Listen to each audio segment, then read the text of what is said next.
game. At Relief Windows, we're more than windows. We're windows, doors, hardy plank, and vinyl siding. But our number one product is always customer satisfaction. Visit us online at reliefwindows.com. Oh, by the way, we do shutters too.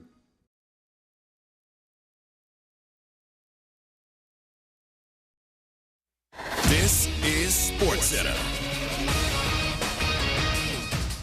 I'm Christine Lisi. History could be made tonight in Arizona. Rangers can capture the first World Series championship in their 62-year history with a victory in Game 5 against the Diamondbacks tonight. Texas up 3-1, starting Nate Eovaldi against Arizona's Zach Gallen. Both pitchers in the same boat tonight, explains ESPN baseball insider Buster Olney. You just get the feeling that at the end of a long season, they're both really tired. Zach Gallen is starting for the Diamondbacks, 240 innings or so coming into tonight. He looks like he's a little bit on fumes. Eovaldi is a gamer. He's one of the best postseason pitchers we've seen, but his fastball just doesn't seem to have the life that it's had in the past. Buster on Carlin versus Joe, Game 5, 7 Eastern, ESPN Radio. Scuffling Raiders onto their 8th different coach, interim or regular, since owner Mark Davis took over a dozen years ago. Linebackers coach Antonio Pierce named interim coach, taking over after the firing of Josh McDaniels. Quarterback Jimmy Garoppolo benched for rookie Aiden O'Connell. Injured Titans QB Ryan Tannehill out tomorrow against the Steelers. Rookie Will Levis in line to start. Hey, it's your resident Super Bowl champ, Chris Candy. Coming up Thursday, have the Steelers seen enough to believe that Kenny Pickett is their quarterback of the future? My answer just might surprise you. It's Unsportsmanlike, 6 a.m. Eastern, right here on ESPN Radio, ESPN2, and ESPNU. Matt Moscona. I'm very important. After further review. Say it one more time. After further review with Matt Moscona. And here we go. Live from the Mercedes-Benz of Baton Rouge Studios. Let's ride!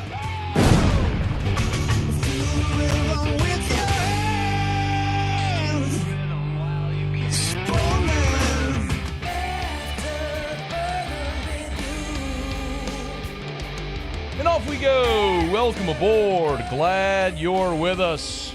AFR presented by Pluckers. I'm Matt. Love you, Matt. Paul O'Neill. They're chanting Paul O'Neill's name. Muso.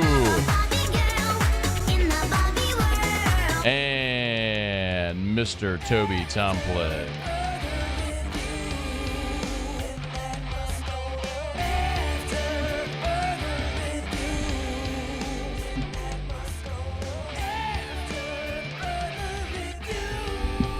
All right, we're here. Glad you are as well. Get out there and make it a good one. Oh, by the way, it's hump day.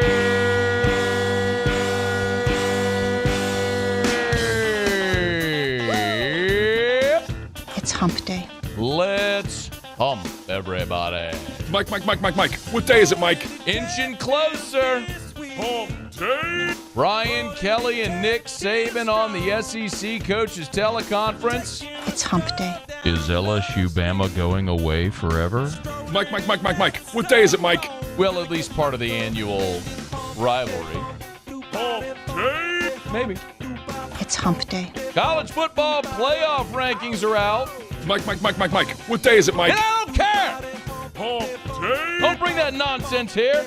It's hump day. Not interested. Mike. What day is it, Mike? Russ Mitchell, hour 3. Hump day. The Saints tried to add Hunter Renfro. It's hump day. What? Mike. What day is it, Mike? You get out of town. Hump day. No, really. At least that's what Rappaport said. It's hump day. All right, we'll get to that. This is a jumbled mess. Look at this thing. I blame T-Bob. Look at this thing. I mean, I'm sitting here. A safe bet. Look at this. Why? I mean, this for those who are listening, not watching. I'm using this pair of headphones, and the headphone cable, which is like the stretchy kind. Coil. Coil. Thank you. This is a this is just an absolute. It's a knot. That's a mess. Little knot here. I'm gonna. You can work on that. All right. All right. Let's get cranking here. We got a ton to do, a lot to get to. Glad to have you aboard with us. Brian Kelly and Nick Saban were on the SEC Coaches Teleconference today. We will get to that in just a moment. Let us start as we do every single day. It's time to pop the top. on another edition of AFR with Bud Light. Drink easy. At the halfway point of the week, Brian Kelly, Nick Saban, as every coach in the league does on Wednesday. They're on the SEC Coaches Teleconference. They update prep, injury report, answer questions, all that sort of stuff. Brian Kelly sort of generically saying all the things that you would expect him to say at the start of a press conference on Alabama week. Excited about the opportunity, sure but no, you it's are. going to be a great challenge. Playing a team that offensively playing their best football, averaging over 30 points a game, and then defensively one of the best. I think it's the best defense that we've seen all year. I think it's third in the SEC. And look, they've always had great defenses under Coach Saban. And this is no difference. Turner, Boswell, Downs, special teams is outstanding. So all three phases, this will be a great challenge and one that should be an exciting football game. That's really interesting. Is the Alabama defense better than the Florida State defense? We may find that out after Saturday. I do want to dig a little deeper here in a second. But first, Nick Saban, all the pleasantries about facing off against LSU. You know, we're trying to get our guys to get back to technical execution. You know, sometimes when you have a bye week, you gotta get refocused, and we're obviously playing a great team, and LSU lead the country, number one team in the nation offensively. Jaden Daniels, obviously, to me, is an outstanding quarterback, really good passer, really good runner with the ball, can extend plays. They've got great receivers, aggressive on defense. You know, Harold Perkins is, really a disruptive player, and so this is going to be a great challenge for us, but something that we embrace and kind of look forward to, playing in these kind of games. Have you noticed that Lane Kiffin is just completely mirroring Nick Saban? Have you ever noticed it? Like, just play Nick. Just give me like 5 seconds of Nick again, real quick. Doesn't matter what it is. We're trying to get our guys to get back to technical execution. Okay, cool. Now, listen, I see you have a cut of Lane Kiffin. I don't care what Lane's saying, and I have not heard this cut yet, by the way. But just think about what you just heard from Nick, and now listen to Lane.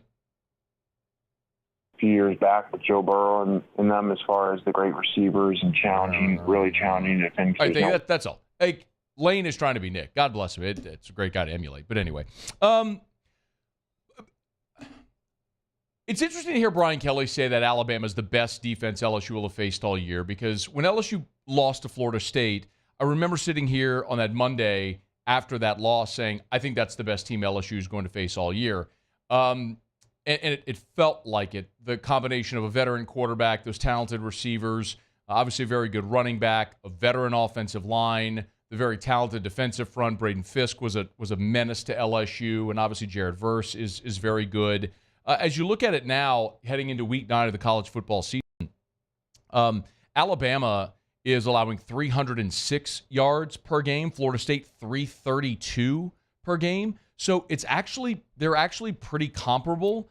Florida State's allowing a little bit more than Alabama, but in scoring they're what? Alabama's allowing 16.5. Florida State's allowing 18.3. So about 2 points per game difference there. So statistically, Alabama is nosed ahead of Florida State. But what is safe to say is that this Alabama defense is the best defense LSU will have faced since Florida State. It might actually be better than Florida State. So you may look back at that Florida State game and how LSU lost, obviously the opener, 45-24.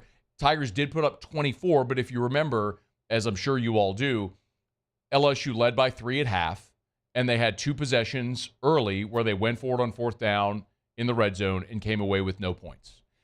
If you're able to convert in those situations, and they didn't convert. I mean, that's the punctuation. They did not convert. Florida State got the stop. But if LSU converts there, you're possibly up 17 at half, and the entire dynamic of the game is different, which is really what I think is the key this week. We're getting a little bit ahead of ourselves, but I really think that's the dynamic of this ball game. It's going to be LSU converting touchdowns in the red zone and getting just those couple of stops. Now, Nick Saban alluded to Harold Perkins being a really impactful player, and we've talked about that. The 2 fundamental differences that LSU has made defensively since those 3 horrific games back-to-back-to-back against Arkansas, Ole Miss, and then what we saw against Missouri was going to a 4-man front and Harold Perkins finding himself in that nickel Sam role. So I've been asked this a lot this week, and so it was fitting that Brian Kelly was asked, is Harold Perkins going to be used to spy on Jalen Milroe? And importantly, the way it was asked is, if you do spy Milroe with Perkins, does that change your defensive structure? Listen to what Kelly said. There are different fronts that we use, and third down obviously is where you consider using the spy. And as you know, he's been part of our pass rush. And, there are obviously opportunities to do some things with him that allow him, to rush or drop, depending on, what the particular calls are. So, no, we wouldn't have to do anything to change the structure of the defense to include him into different segments of a defense that could include dropping, blitzing, spying, and still have it be part of our new structure. One of the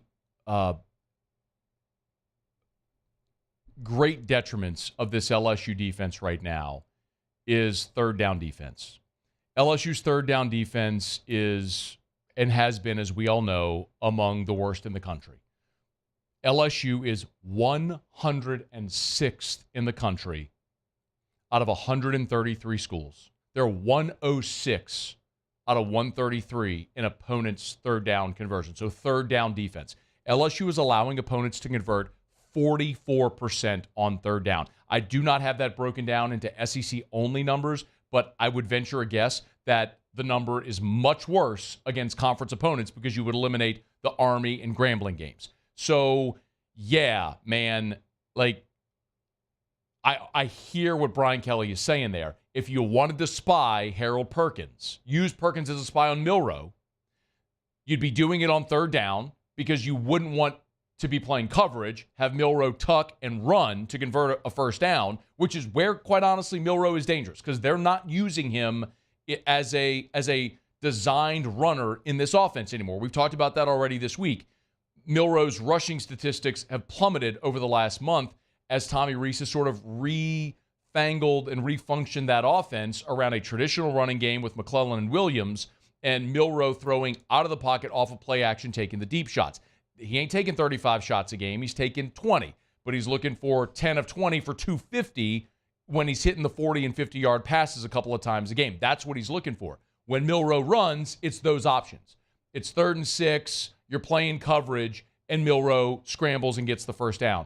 That's where LSU's been susceptible all year. That's what you have to prevent against. Well, if you use Perkins to spy on Milroe in those situations, you're not using him to rush the passer. And then does he get caught up in the wash like he did against Florida State? That's kind of the cat and mouse game that we're going to see. And it'll be interesting to see what LSU elects to do because you just can't let – I don't think that LSU is at risk. Milroe's a great runner. I think we all know he's a phenomenal athlete. He's like a track guy running. But, and yes, he's capable of busting a 70-yarder if you're not disciplined. That's possible. Of course it is. But that's not my great concern with Milroe on Saturday. My great concern is if you're playing coverage and Milroe does what Jordan Travis did a year ago.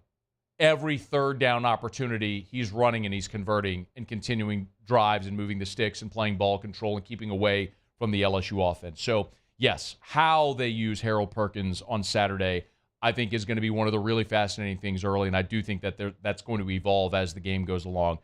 Matt House was brilliant last year at halftime adjustments. He was brilliant at halftime adjustments. You're probably going to need to see that again this year. In particular, I'll remind you, Alabama has trailed 3 times in conference play at half.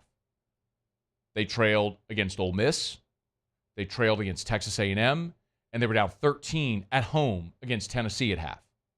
All 3 games, Bama made the adjustments, clamped down on defense, and their offense got rolling. I think LSU, just looking at that trend, LSU likely is going to be leading this game at halftime. I believe that. I think they will. Who's going to be more equipped to making those halftime adjustments, and certainly how LSU uses Harold Perkins on Saturday as sort of a wild card, the queen piece on the chessboard. I think it'll be fascinating on that side of the ball. All right, it's After Further Review. We're glad to have you aboard with us here. We got a ton from Brian Kelly and Nick Saban. The 2 coaches also talked about the future of the LSU-Alabama game. Is something that they want to be played annually. And Brian Kelly gave an interesting peek behind the curtain there of how Greg Sankey is allowing these schools to sort of pick and choose a little bit. So we'll get to that a bit later in the show. Let me knock out a quick break. When we come back, I will switch from the purple and gold to the black and gold. Saints injury report is out, and Mickey Loomis conceded that the Saints were actively looking to be buyers at the trade deadline, and one player in particular that they targeted. We'll get to that when we come back. Our show Up and Every Day is brought to you by Bud Light, the official beer of AFR, the official beer of the LSU Tigers, the official beer of the New Orleans Saints. Drink easy with Bud Light. Of course, our friends at Mockler do amazing work, and our friends at Mockler have given us 3 tickets to Saturday's game in Tuscaloosa to give away to our audience. So we're going to do that at the end of the show today. If you have not entered yet, I'll open it up to the text line as well. So all you got to do is share on social or text your favorite Bama Hate Week picture, video, whatever you got. Send it our way. You can tweet it, Facebook, Instagram. Make sure you use hashtag Bama Hate Week, hashtag Bama Hate Week, hashtag Bama Hate Week, and tag me and tag Mockler. We'll pick the winner at the end of the show today, and someone will get 3 tickets to Saturday's game in Tuscaloosa, courtesy of our friends at Mockler Beverage and Bud Light. Drink easy with Bud Light. Okay, y'all, it's after further review. We'll knock out a quick break. Russ Mitchell today in hour number 3. We'll get a closer look at the Chicago Bears, the Saints opponent, coming up about an hour from right now. Don't you move. It's AFR. AFR. Brought to you by the Watermark Hotel and the Renaissance Hotel, 2 great hotel properties in Baton Rouge, the Watermark downtown and the Renaissance in Southtown. Told you yesterday about the Watermark and the Gregory, the great restaurant there. Love to take a few minutes today or a few moments today to tell you more about the Renaissance and Tallulah. You know, I told you months ago when we first started talking about the Renaissance how Tallulah was the best-kept secret in Baton Rouge. Well, the secret's out. And I really, really, really, really want to strongly encourage you that if you're interested in a table at Tallulah on the weekends, call for a reservation. Like I said, the secret is out. But it's a great time to get by Tallulah and experience the chef-inspired and crafted menu that Chef Jason Hebert put together over at Tallulah. This is a chef that's from Baton Rouge, went to Redemptorist, and has worked all over the country, from Maine to San Francisco and points in between, and he's brought that culinary expertise back home to Baton Rouge. It's Tallulah inside the Renaissance Hotel. Follow us on Twitter at 1045ESPN to cast your vote in the Citizens Bank and Trust Poll of the Day. Vote daily inside Off the Bench, live at lunch on Palmer. And after further review, Citizens Bank and Trust brings you the Poll of the Day via Twitter at 1045ESPN. There it is, the extra mile. On the border of expected and extraordinary. For those willing to go further. Like vans customized for work or play. With safety and tech to keep you connected. Supported by a 5-star sales, service, and finance team. And backed by the 1-star you know. So go the extra mile. It's never crowded because so few have what it takes to go there. Mercedes-Benz Vans.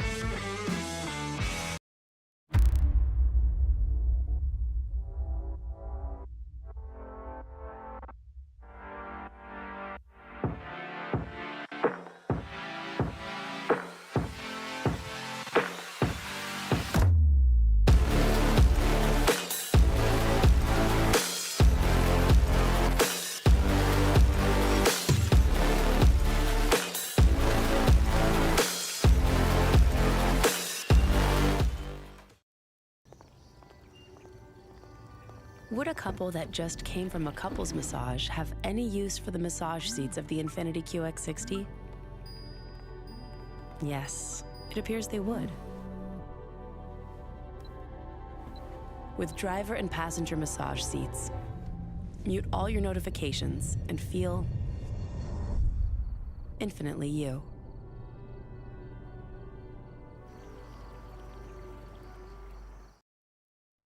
Scoocha, fall in the air. Fall is right around the corner, which means fall fishing is, which means it's time for you to take your boat to the next level with front-to-back boat service in a bunch of different ways. You want a custom stair job, you can have a ton of fun out there on the water. They can do that. What about a spot lock trolling motor? So you stay right where you need to in casting lines. Or sonar that's let you see the fish under the water before you cast.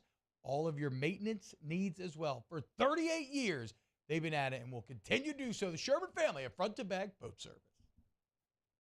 Gulf Coast Office Products is a nationally recognized Saban office equipment dealer based right here in Louisiana. Over 100 employees strong, Gulf Coast has the boots on the ground to support all vertical markets, from education, engineering, legal, and finance. With the latest in office technology, from desktop to production segment units, Gulf Coast and Saban have the perfect fit for you.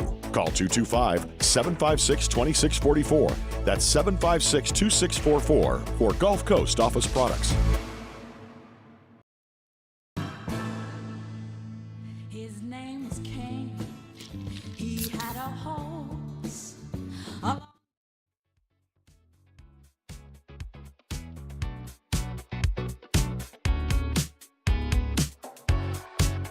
AFR.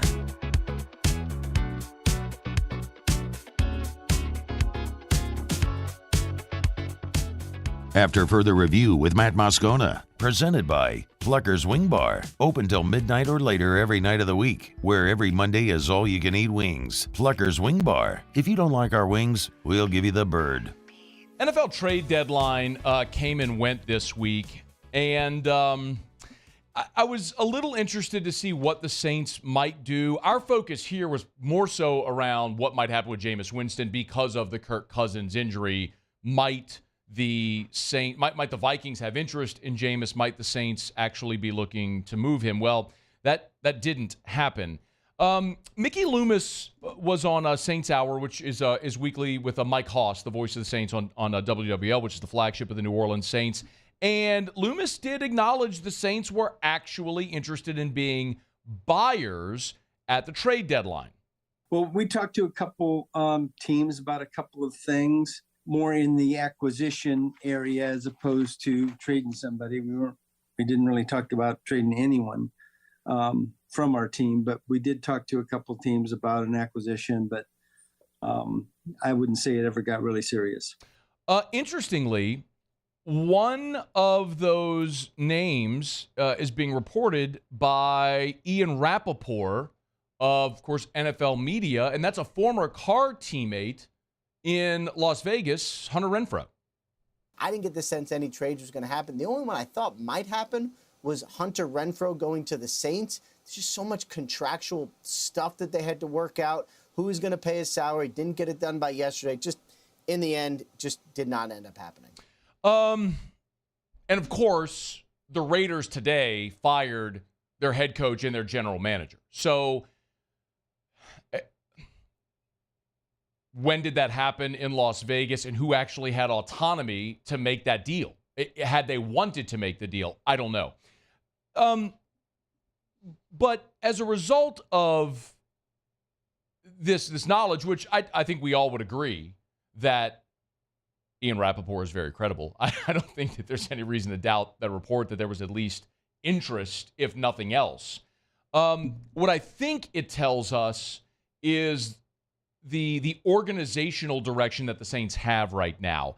One more from Mickey Loomis about, this was him sort of explaining how they decide what goes into making a decision on a trade.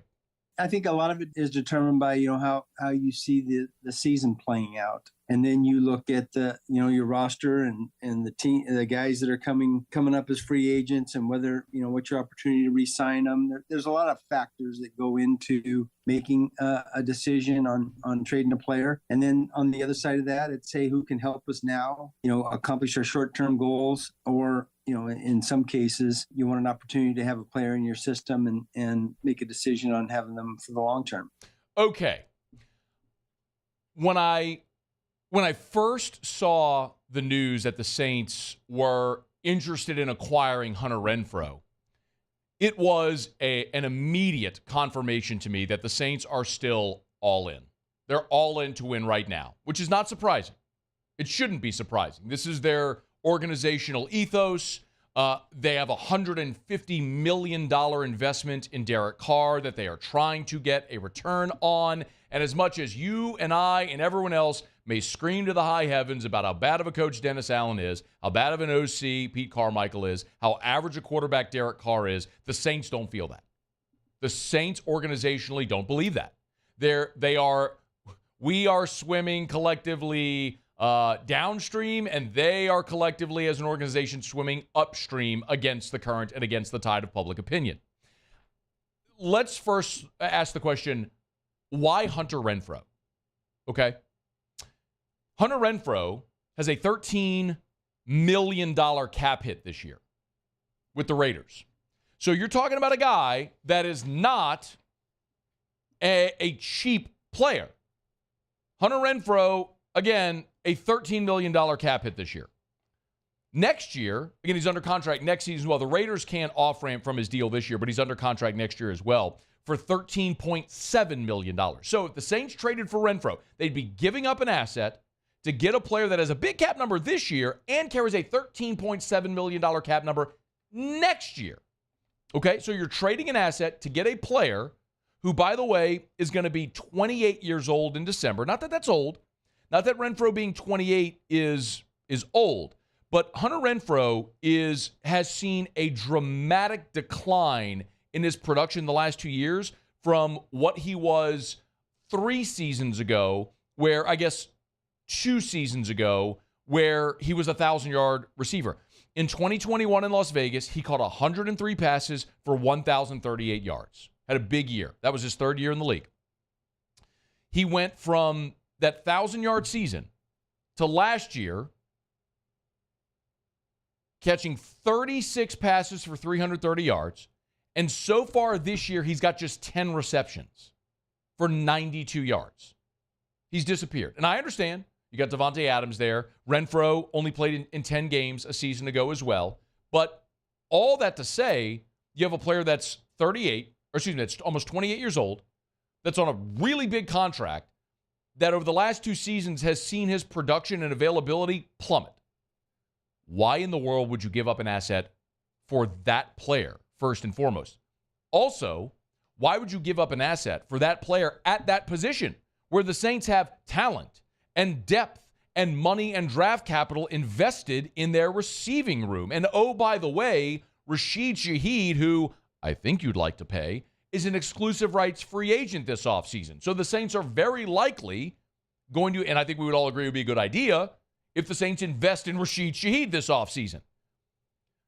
Look at the future of the wide receiver position in New Orleans.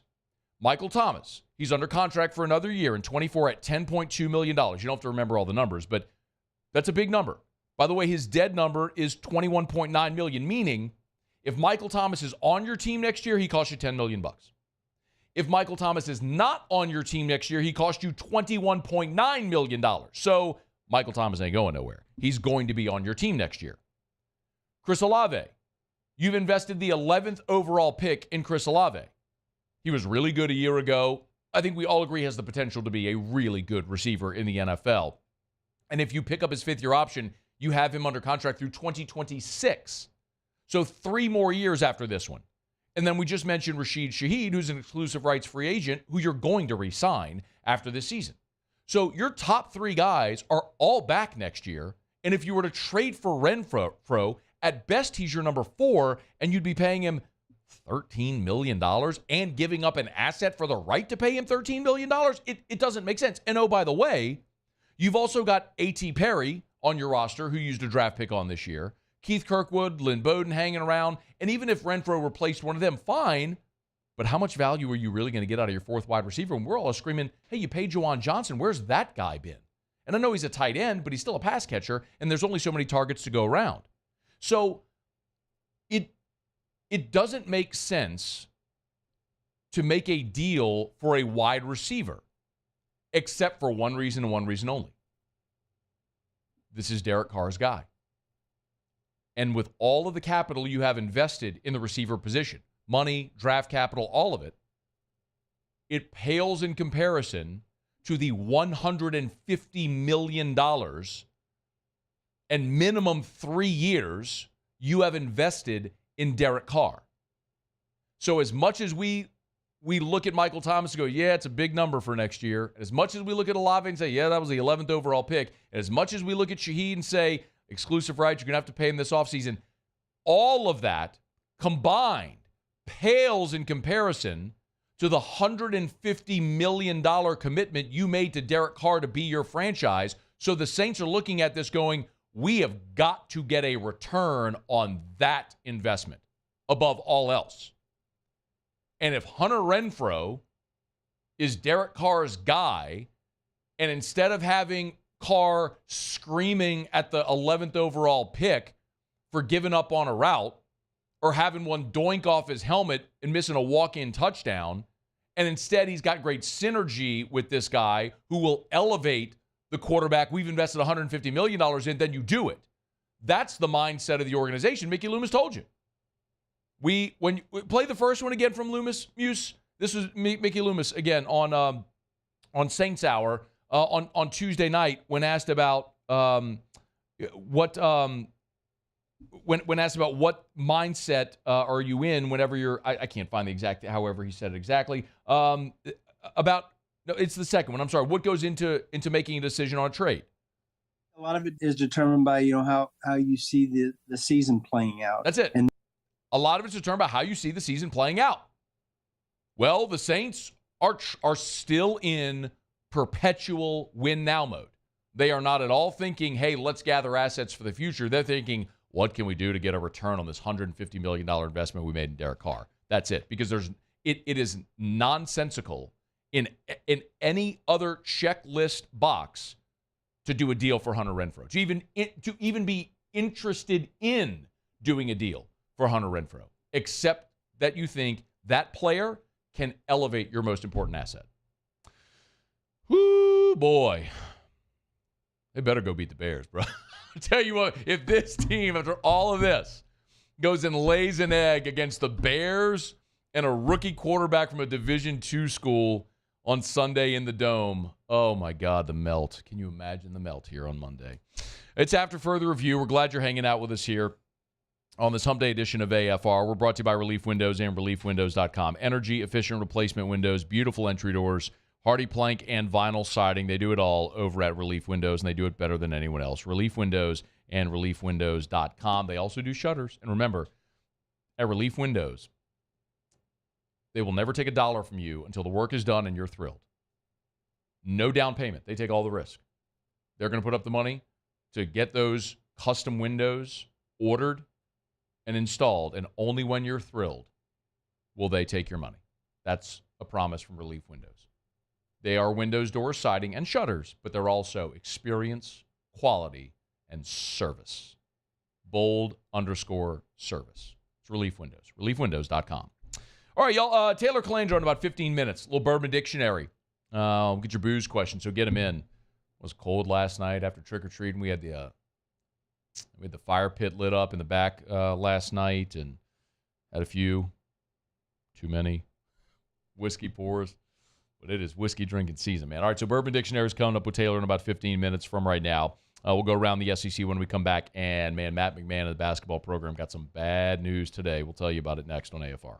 AFR. Hump Day show is brought to you by Pluckers, Nicholson, and Bluebonnet. Dine-in, carry-out, or delivery with 28 flavors of award-winning jumbo chicken wings, ice-cold draft beer, full-service bar, sports on TV. Muse. Hey, Muse. You know trivia night is tonight, so how you feeling about trivia coming up here in about an hour? Not good. Yeah, you shouldn't. It's not going to go well for you today. Not that it usually goes well for you. I was about to say. But today in particular is going to be an absolute disaster. If you want to be here for the absolute disaster of Muse trying to answer these questions, come back here in 1 hour from right now. Or get your team of nerds together and go to Pluckers Trivia tonight and win some Pluckers gift cards, spin the prize wheel. Pluckers gift cards, Amazon gift cards, other great retailers all over the area. Remember, even if you don't win a round, you still get to spin the prize wheel to win something at Pluckers. Nicholson, Bluebonnet, dine-in, carry-out, or delivery. It's Pluckers. Remember, at Pluckers, if you don't like our wings, we give the bird. Bayou Chrysler Dodge Jeep Ram is celebrating Ram Power Days with $15,000 off MSRP on new 23 1500 trucks, $15,000 off, and a 1 million mile warranty. Plus, we'll pay your trade-off regardless of what you owe. The crew at Bayou Automotive is going to do right by you.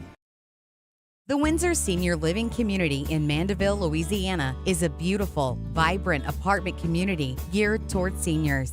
They are nestled right in the heart of Mandeville, where seniors live a more carefree lifestyle in spacious apartments with the peace of mind that comes from having a little extra help. Call the Windsor at 985-624-8040 to schedule a lunch and tour. Come see how the Windsor can be your passport to peace of mind.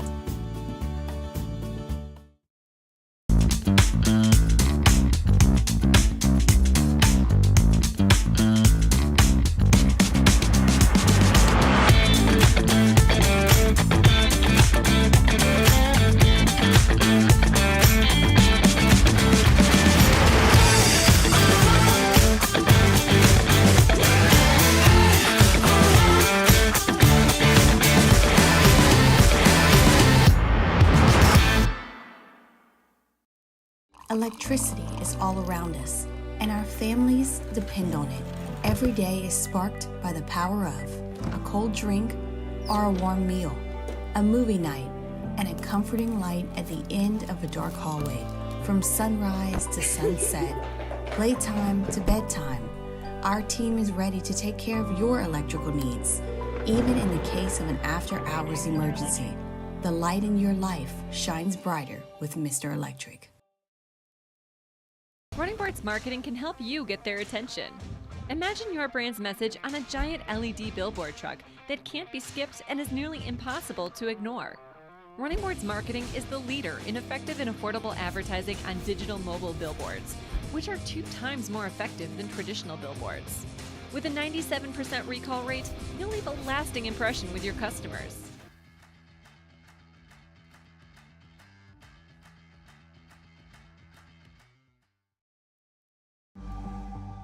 The interior of an Infiniti is thoughtfully designed to be all about you. And by you, we mean every version of you. Because there's luxury you can feel, and there's luxury that lets you feel. Infinitely you. Experience luxury like never before with Infiniti Premium Care, included with the 2023 QX80 at your local retailer.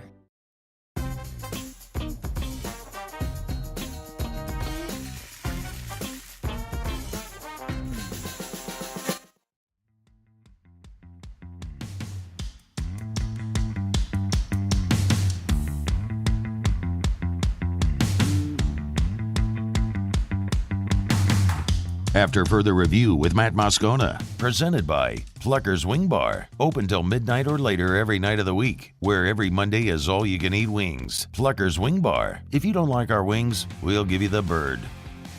Matt McMahon and the LSU basketball team got some really unfortunate news today. Jalen Cook, the transfer guard, of course, who starred at Walker High here in the Baton Rouge area, started his college career, at LSU, transferred to Tulane, where he spent the past couple of seasons and was all conference, averaged nearly 20 points a game for 2 seasons there at Tulane, transferred back to LSU, but as part of being a 2-time transfer, needed a waiver, and LSU made the announcement today that Jalen Cook's waiver claim waiver request has been denied by the NCAA. The LSU did, in their statement, say that they have submitted additional information for the NCAA to reconsider via appeal. And LSU notes in the release, quote, "We believe strongly in the merit of Jalen's case for immediate eligibility upon his return to LSU, and we will continue to fight for him. We appreciate," this is the important part, "we appreciate the NCAA's emphasis on student-athlete wellness and mental health, and we thank them for their diligence and continued consideration of Jalen's case." I want to point out this is a very stark contrast to the way North Carolina handled Tez Walker, where North Carolina blew up on the NCAA. Mac Brown very publicly blew up on the NCAA, causing the NCAA in turn to say, "Hey, why are you mad at us? Your own coach is the one saying stop giving all these waiver claims until it applies to you, and now we're the bad guy. We're just enforcing the rules you put in place." But LSU took a very different tact here. They were very appreciative of the NCAA, publicly thanking them for their diligence, saying we've resubmitted information, but making sure to highlight the mental health portion of that, which is part of what a lot of student athletes are or a lot of waiver claims are leaning on to try to get him improved. Listen, I'm not surprised in any way that this got denied. He's a two-time transfer, and the NCAA is cracking down on multiple transfer waivers. I don't blame him. That's the rule. Y'all know me. Let everybody transfer as many times as they want. Be immediately eligible. I'm good with all of it. Let them go. You want to go 4 years, 4 different places? I don't care. Go. Transfer. Go. The only people, I've said this a million times, the only people inconvenienced by transfers are the millionaire coaches. And I am not sympathetic toward millionaire coaches. I would rather young people get better opportunities. So go. I'd be fine with it. But it's the rule. The rule is if you want to transfer multiple times, your second time, you're going to have to sit out. And so that's what Jalen Cook's got to do. We'll see if LSU's able to win their appeal. I hope they are, because Jalen Cook is really good. He took a back seat here to Cam Thomas early in his career, went to Tulane and was a stud there, averaging nearly 20 game, was all conference. This was Matt McMahon talking about Jalen Cook and what he brings to this team, what they were expecting him to bring. Well, really talented player, especially at the point guard position. A guy who scored over 1,000 points in his career. I think he was the second leading sophomore scorer in the country last season at 20 points a game. But then on top of that, the last 2 years, he's been top 5% in the country in assist rate. So he's a guy who can create his own offense, whether that's one-on-one off the dribble or out of ball screens and handoffs, not only for himself but for his teammates. They were expecting Jalen Cook to play a huge role on this team. Well, we'll see if they'll be able to get him eligible. It's under appeal, but not looking good right now for LSU basketball. All right, it's After Further Review. We do it every day about this time. Let's go around the SEC. Around the SEC, presented by Gulf Coast Office Products, excellence in imaging solutions. The Auburn Tigers. Hugh Freeze was asked about a report from Sunday that his team might have been stealing signs during the game against Mississippi State.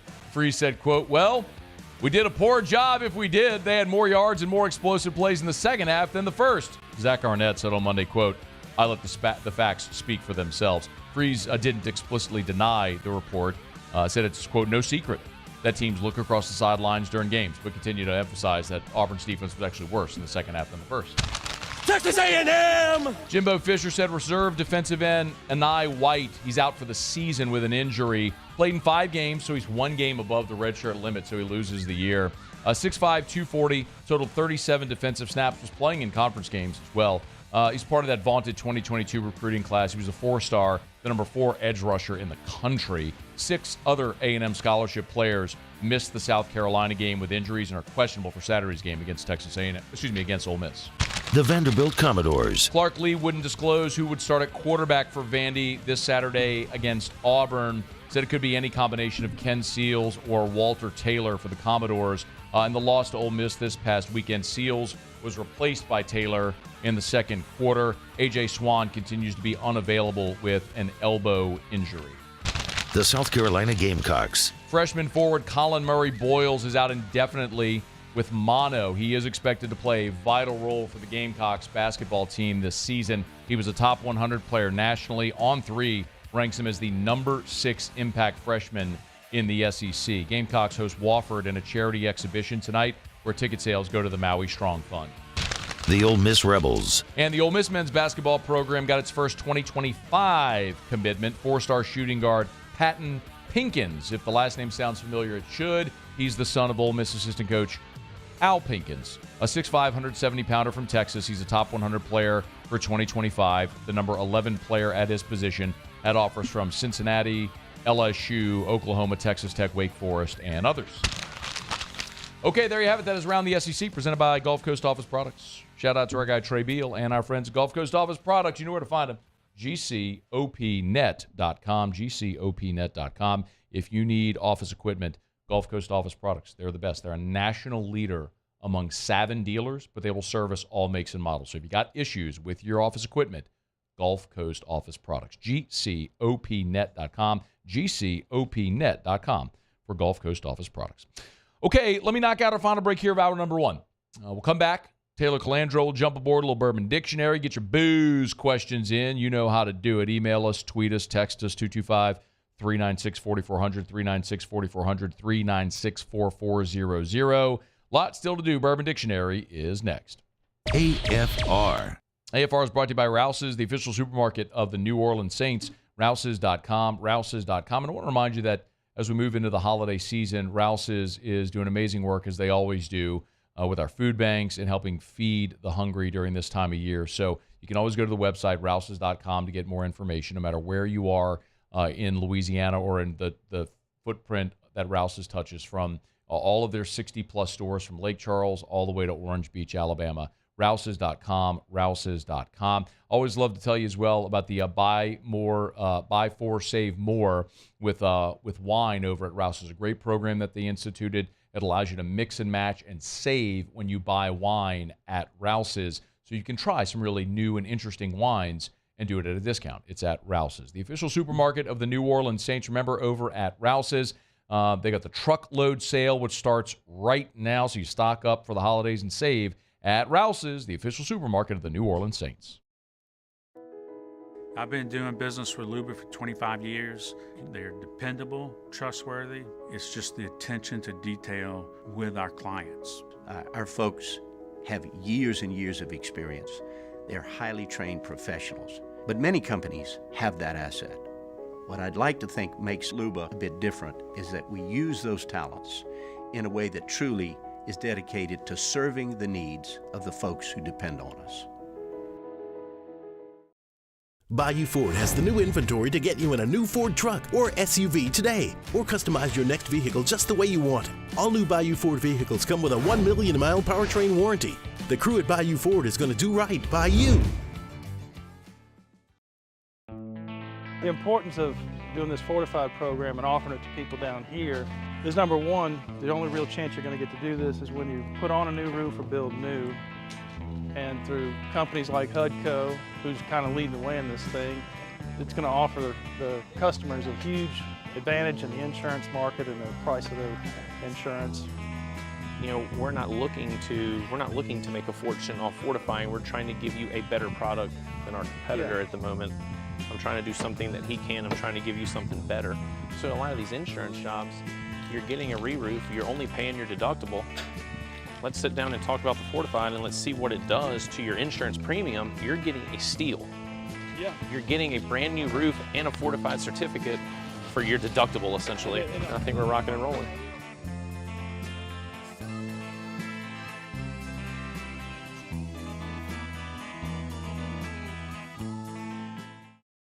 Dylan Cruz here to tell you about Six Rings Baseball and Softball Camp. If you live on the North Shore and play ball, go to Six Rings Camps with former LSU assistant coach Dan Canaveri. His knowledge is second to none, and your child will improve and have fun doing it. Camps were held at Coquille Park and Six Rings Academy in Covington with 4 sessions over the summer. Full day and morning only sessions are available from ages 7 to 13. Go to sixringsbaseball.com or call 985-206-9096.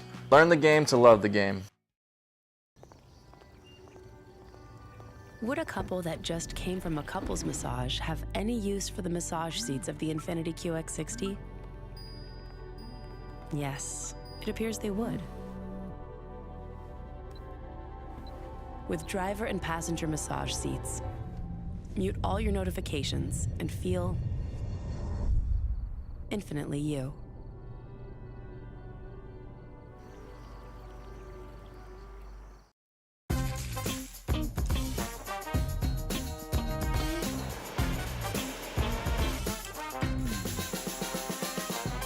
The best kept secret in town is out.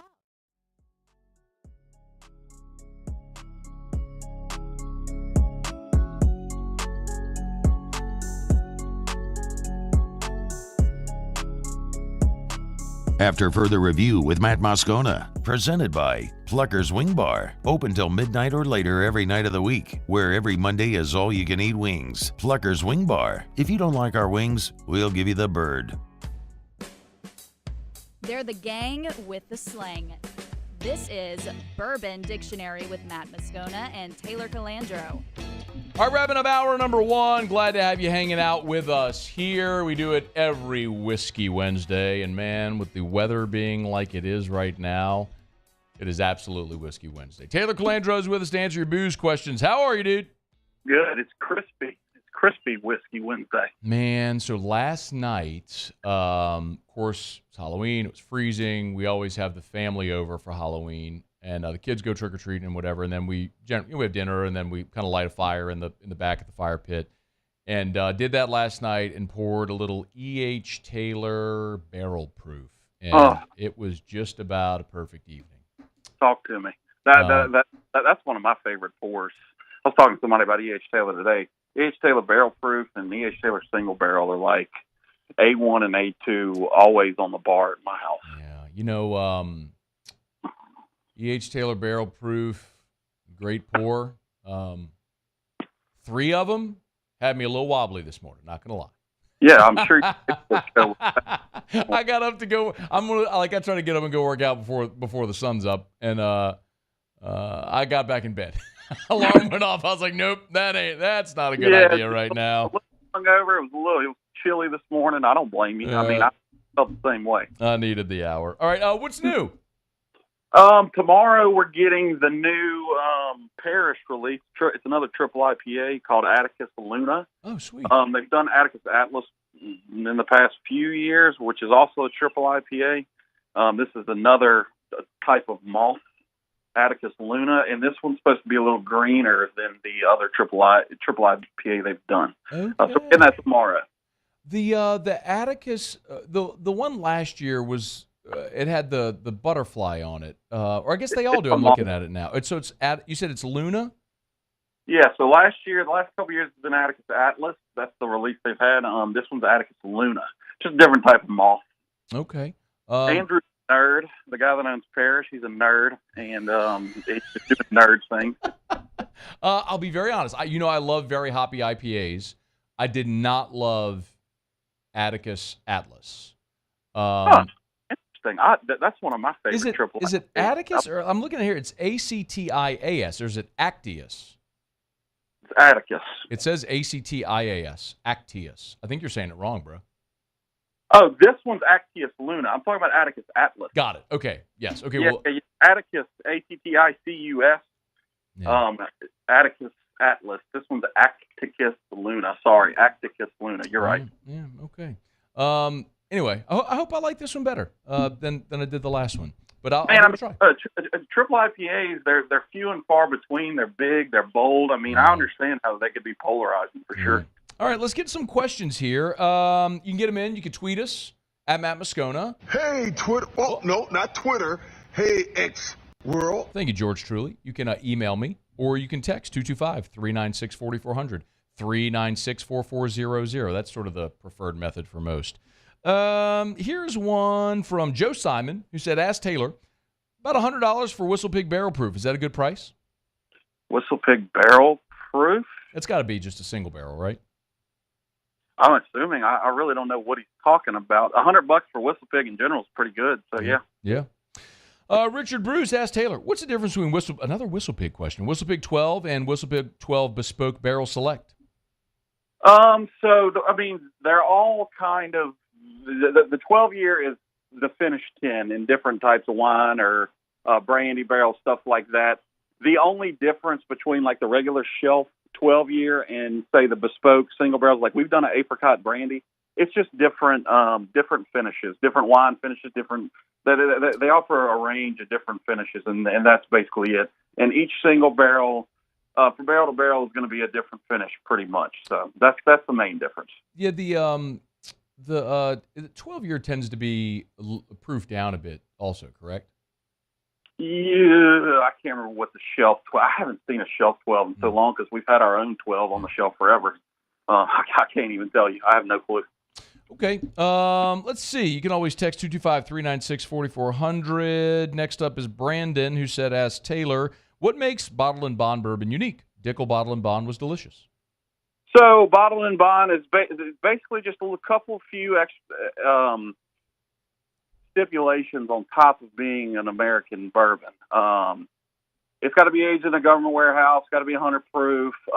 Basically, bottle and bond law was created back during the Prohibition era to protect distillers that were making actual whiskey. It wasn't just moonshine. Yeah, there was a lot of stuff that people were trying to pass off as whiskey that was not whiskey. So they did that to ensure that it was good. Now, they still make bottle and bond. It's very popular still. Mm-hmm. The most common thing about bottle and bond, it's 100 proof. That's what most people relate to. It's 100 proof whiskey. There's a few other nerdy stipulations on top of that. But how do I feel about it? Was that the question? Well, he said, what makes it bottled and bond? And he also noted that Dickel bottled and bond was delicious, he notes. Yeah, I mean, like I said, there's stipulations on top of being in bottle and bond, on top of being a bourbon, and like it was just to protect things back then. But actually, bottle and bond has come back like full circle, and it's become a pretty big thing again in whiskey. We're less than a minute. Adrian Landry had two. Number one, where do you rate Whistle Pig bourbon? Well, first of all, Whistle Pig is not a bourbon; it's a rye. But number two, he said Elijah Craig or Knob Creek. It depends on the Elijah Craig. If you're talking about 94 proof Elijah Craig, just regular shelf against like Knob Creek bourbon, that's a coin flip. I love Knob Creek bourbon. Knob Creek bourbon is just a big, full flavored American bourbon. Like that's what it should be, in my opinion. Literally, I love Elijah Craig too, but we have literally 10 seconds. Raffle December 14th. December 14th. Write it down. Remember it. Thank you. All right, Matt. All right, that's Taylor Calandro. Hour 2 is next. AFR. Brought to you by South Point Volkswagen, southpointvw.com. New and certified pre-owned in Baton Rouge and online at southpointvw.com. As we head toward the holidays, maybe it is a great time to start thinking about a new vehicle because right now, Sign Then Drive is back. Sign Then Drive is the most wonderful sales event of the year over at South Point Volkswagen. It's very easy. Go to southpointvw.com. That's southpointvw.com. You can see right there on the homepage the Sign Then Drive logo right on the homepage. It is super simple. If you write down, you go to South Point Volkswagen, you essentially sign your name, and with little else, you are driving off in a brand new vehicle from South Point Volkswagen. Airline just north of Highland or online at southpointvw.com, southpointvw.com. If you want more info, just go to the website, southpointvw.com. And you could see more info about the Sign Then Drive sales event and get all of the info necessary. South Point Volkswagen, what's your direction? Relentless reporting gets results. I'm never going to stop until we get the answers you need. Uncovering more as the powerful try to cover things up. What happens in the dark will always come to light. Founding new principles and practices for the state of Louisiana. Chief Investigative Reporter Chris Nakamoto. Chris Nakamoto and the Investigative Unit, recipients of Columbia University's prestigious DuPont Award.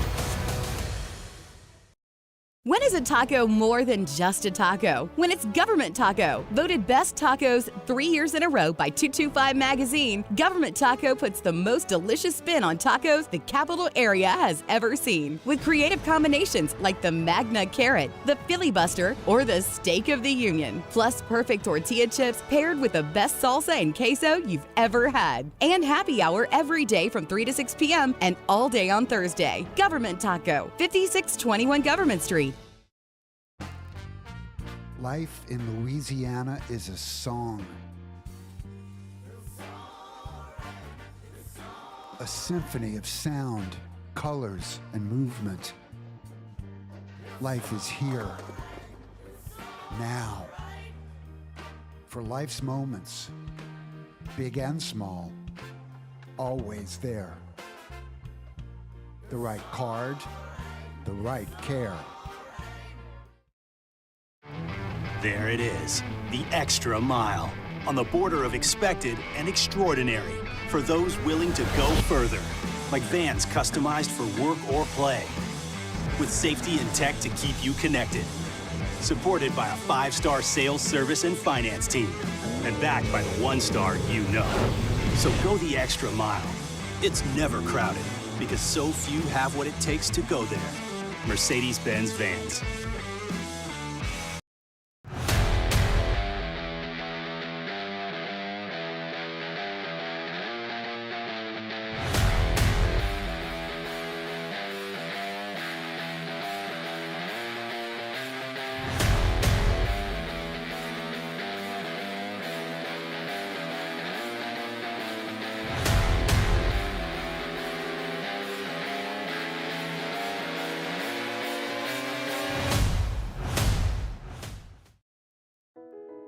I've been doing business with Luba for 25 years.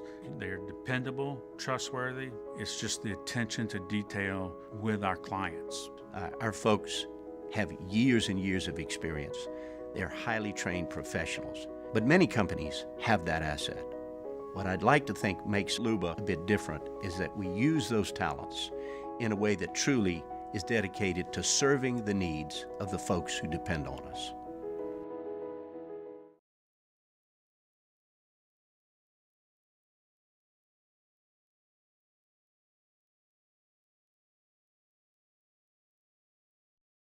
This is SportsCenter.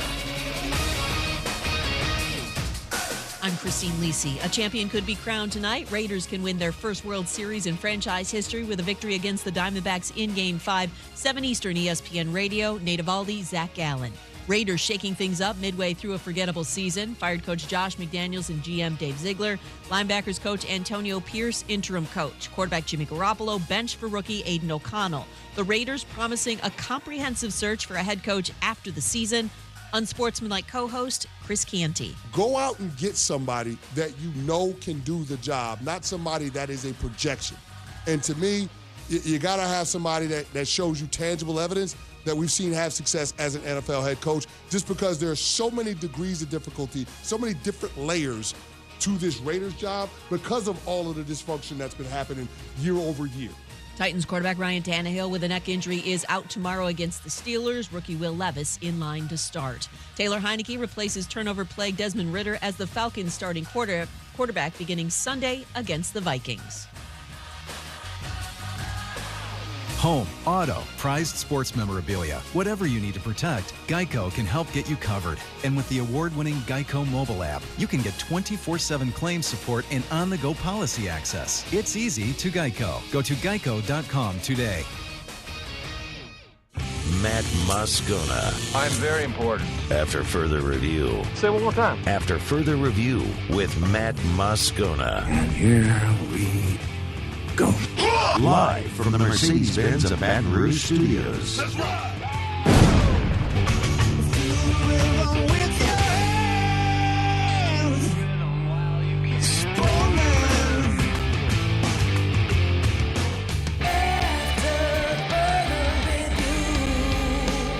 Hour 2, off we go. Welcome aboard. Glad you're with us. It's AFR, presented by Pluckers. I'm Matt. You're a loser, Matt! Shut up, kid. Paul O'Neill. They're chanting Paul O'Neill's name. So. And Mr. Toby Tomplay.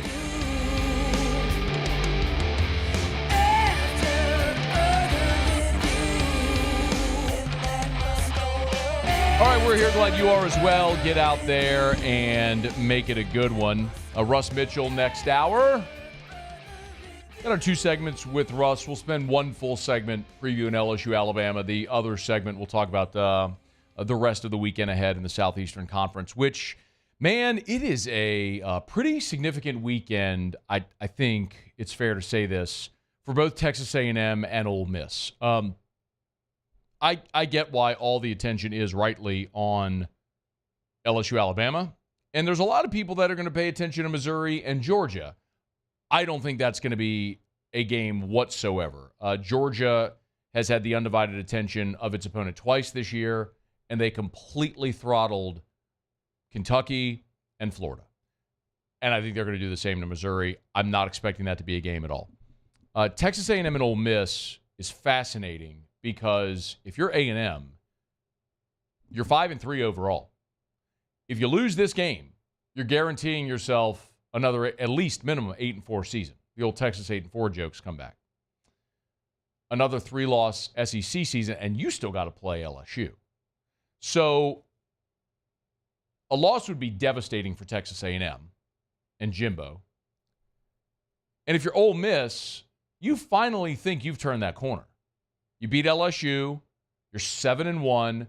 You can look back at that Alabama game and go, man, we let it at half. We had these opportunities, and we let it slip away. Other than that, I mean, if you're Ole Miss, you get past Texas A&M. And all of a sudden, you're really just looking at the game in Athens. And again, that's huge. next week. But if you get past A&M, you're looking at a game in Athens where you're going, man, we had Bama on the ropes in Tuscaloosa. Just we're better now than we were then. And then it's ULM and Mississippi State. You lose this game.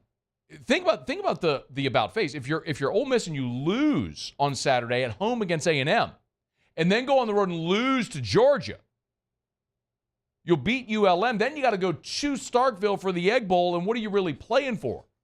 You know Mississippi State's going to get up for that game. This pristine season that they're building toward here up until this point could go down the tubes. I mean, they could lose 3 games in November.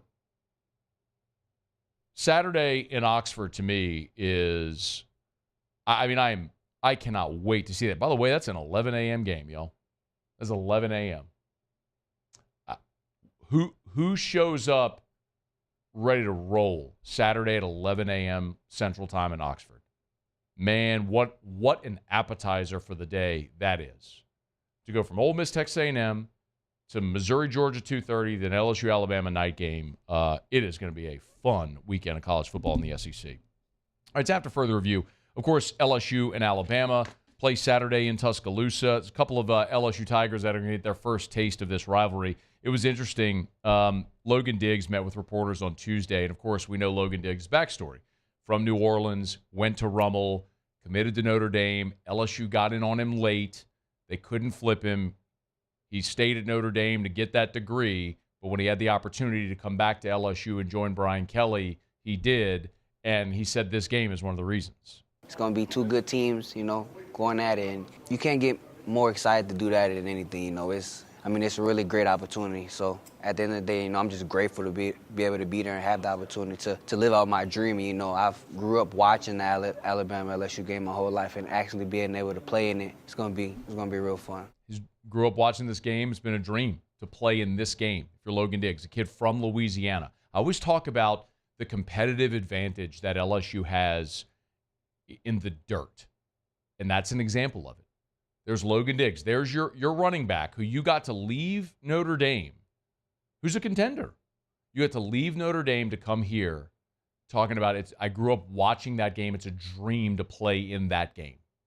That's the competitive advantage LSU will have in this or any era. There's kids in this state because LSU football is a religion here. There's kids who grow up genuflecting at the purple and gold altar that would give their arm to put on that uniform and play in a game like this. Now, Omar Spates is another guy who's going to get his first taste of LSU, Alabama. He talked about that on Tuesday night. I'm excited, just growing up, just seeing them win all the time and stuff like that. So to be able to go out there and play against them, had an opportunity to showcase my talent against them is just, I'm excited for it. It's a guy who's not from here, played collegiately at Oregon State for 4 years, but knows this game. In this LSU-Alabama game, for the last 15 years, has been the biggest game in college football. Now, there are years where there are exceptions, right? There were times where, LSU, Florida certainly had its moment in 06, 7, 8, right in that mix. We've seen Bama, Georgia elevate. And their Ohio State, Michigan has been a huge billing the past couple of years. Don't get me wrong, there's great games around college football. But when you look at the run that the SEC has been on and the success nationally that LSU and Alabama have had, this game generally has determined the SEC West for the better part of 2 decades. And so while LSU didn't hold up its end of the bargain during the 8-game losing streak, a lot of those games were still really competitive. 2012 was, you were heartbroken by Yeldon. 2014, you went to overtime. 2016, it was 10-0, but it was a game all the way to the end. So even though LSU had that long losing streak, there were games when they were in it. The game generally lived up to the hype. And when LSU winning a year ago adds even more intrigue. I was asked earlier today, I was doing an interview on an Alabama media platform, and was asked, what the win a year ago for Brian Kelly and LSU meant for Brian Kelly's perception in the program. And, I mean, it's not overstating it to say it's everything, that 2-point conversion. I mean, think of it this way. If Mason Taylor drops the ball or gets stopped short, Mason Taylor! LSU is a 4-loss regular season team. So they go 8-4. They don't win the West and go to the SEC championship game. You obviously don't beat Bama.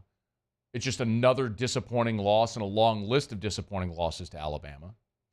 And will you go to the Texas Bowl at 8-4? Maybe something like that.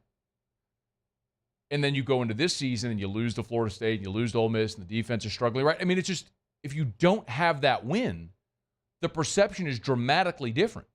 You get the win, you win the West, year one under Brian Kelly, you beat Bama, you win the West. I mean, that's how every conversation starts when we talk about Brian Kelly. So yes, that one game a year ago was so impactful.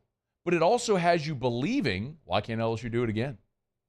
Whereas during that long losing streak in this series, the inevitability of an LSU loss just hovered over it. I feel like every year you weren't trying to win that game that year.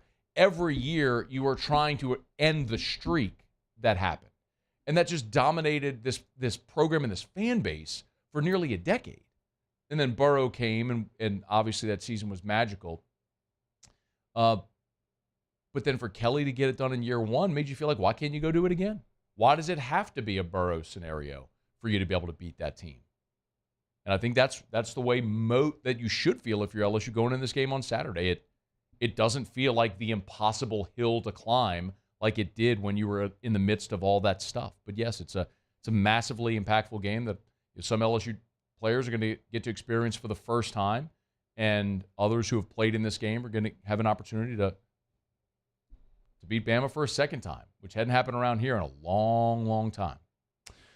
All right, it's After Further Review, brought to you by Michelli Weighing and Measurement, Michelli.com, with, of course, 30, actually. They've expanded now past 30 offices across 11 different states. It's Michelli Weighing and Measurement. If you weigh or measure something, Michelli sells, services, rents the products you use to weigh and measure. I talk all the time about, if you're in any of those dozens of industries that Michelli serves, how Michelli can better service you.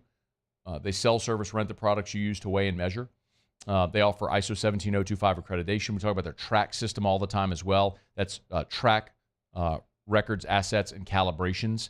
It's basically 24/7, 365 access to all of your calibration certificates, and it's a totally free service as well. So if you get audited, everything down to the technician that calibrated your devices and the date and location are available for you. Boom, right there.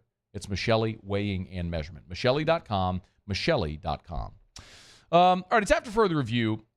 Glad to have you hanging out with us here. We got so much football. I love this time of year. I mean, we've got so much football to delve into. When we come back, a closer look at the Bears, who actually fired a staff member today.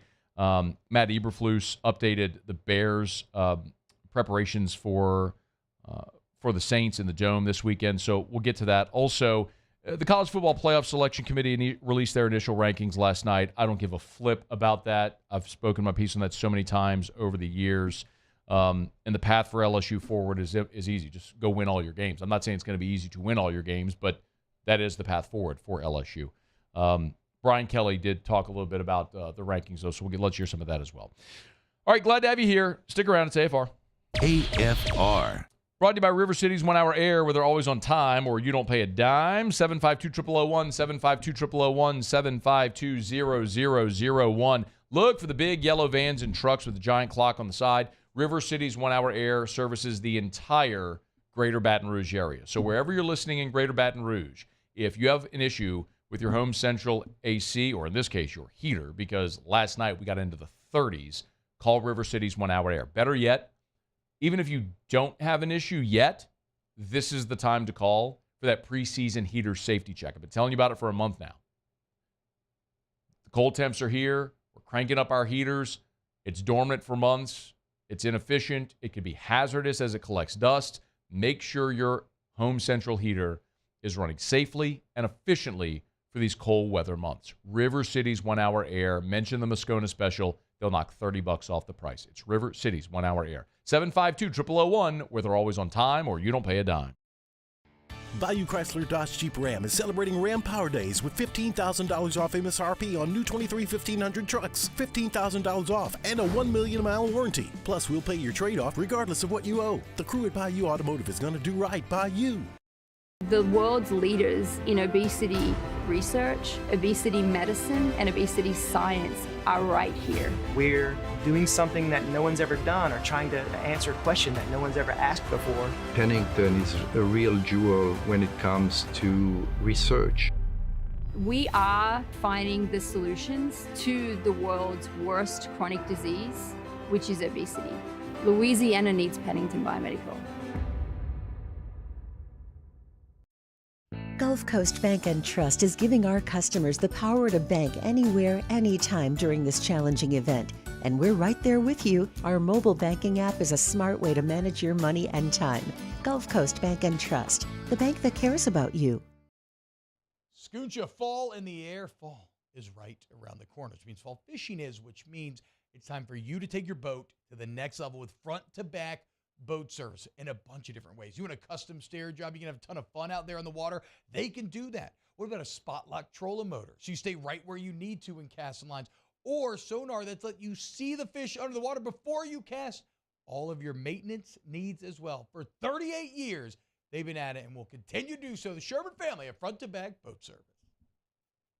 Gulf Coast Office Products is a nationally recognized Saban office equipment dealer based right here in Louisiana. Over 100 employees strong, Gulf Coast has the boots on the ground to support all vertical markets from education, engineering, legal, and finance. With the latest in office technology from desktop to production segment units, Gulf Coast and Saban have the perfect fit for you. Call 225-756-2644.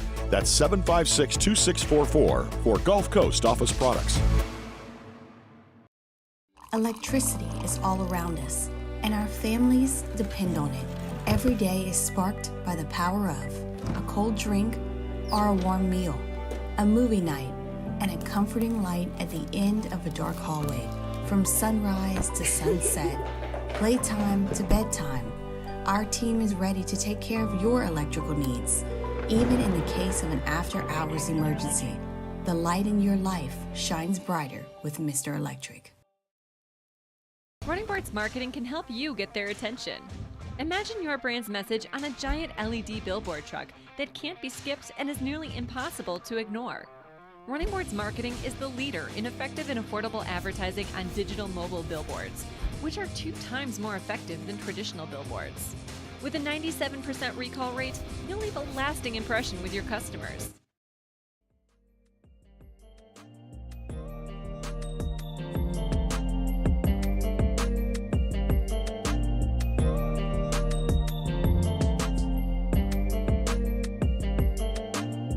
After further review with Matt Moscona, presented by Pluckers Wing Bar, open till midnight or later every night of the week, where every Monday is all-you-can-eat wings. Pluckers Wing Bar. If you don't like our wings, we'll give you the bird. All right, it's not too late. We are going to give away those 3 tickets for the game on Saturday in Tuscaloosa, courtesy of our friends at Mockler Beverage and Bud Light. It's Bama Hate Week. It's easy. Jump on social media.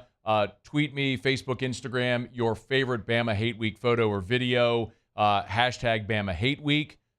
Hashtag Bama Hate Week. Tag me, tag Mockler in that post. We'll pick a winner later in the show. You can hit me up on the show text line as well if that's easier for you. 225-396-4400, 396-4400, 396-4400. The Bears are coming to the Superdome this weekend, and they're going to be short a staffer. They fired running backs coach David Walker over workplace behavior. Matt Eberflus was asked about it on Wednesday. Here's what he said. With the support, from Ryan, Kevin, and ownership, we have made the decision this morning that our running back coach, Coach Walker, has been relieved of his duties. As the head coach, we are building a program and have standards to uphold to as a staff and organization, both on and off the field. And those standards were not met. I'm not going to get into details other than he's no longer on the staff. Apparently, he had been previously reprimanded by HR for workplace misconduct, and second offense was fireable. So David Walker not there with the Bears as they come to New Orleans. Who will be with the Bears, of course, is Montez Sweat. And Eberflus was asked about Sweat's availability for this Sunday against the Saints. Yeah, we'll see. Yeah, he's got the physical. And then, again, we're going to get him ramped up ASAP. I'm going to give him a jersey, and we're going to play. It's hard to imagine not playing. I mean, we talked about it. The Bears are dead last in the NFL in sacks by a wide margin. The Bears have 10 sacks on the season. There's a clump of 6 teams that are second to last. The Saints are in that group, by the way. With 15 sacks. But that is a wide gap between last place and second to last place in the number of sacks. So Montez Sweat, even with no understanding of what you're trying to do defensively, just literally, as Eberflus said, putting a jersey on him and getting him on the field makes you better if you're the Chicago Bears, makes you better defensively. So the Bears come into New Orleans with Montez Sweat, and as we know, with a backup rookie quarterback that's going to be starting this game against New Orleans. If you're the Saints, you make no apologies for it. It's the NFL. You get your schedule. Everyone lines up, and you're expected to go play. But the Saints have caught a break so far this season.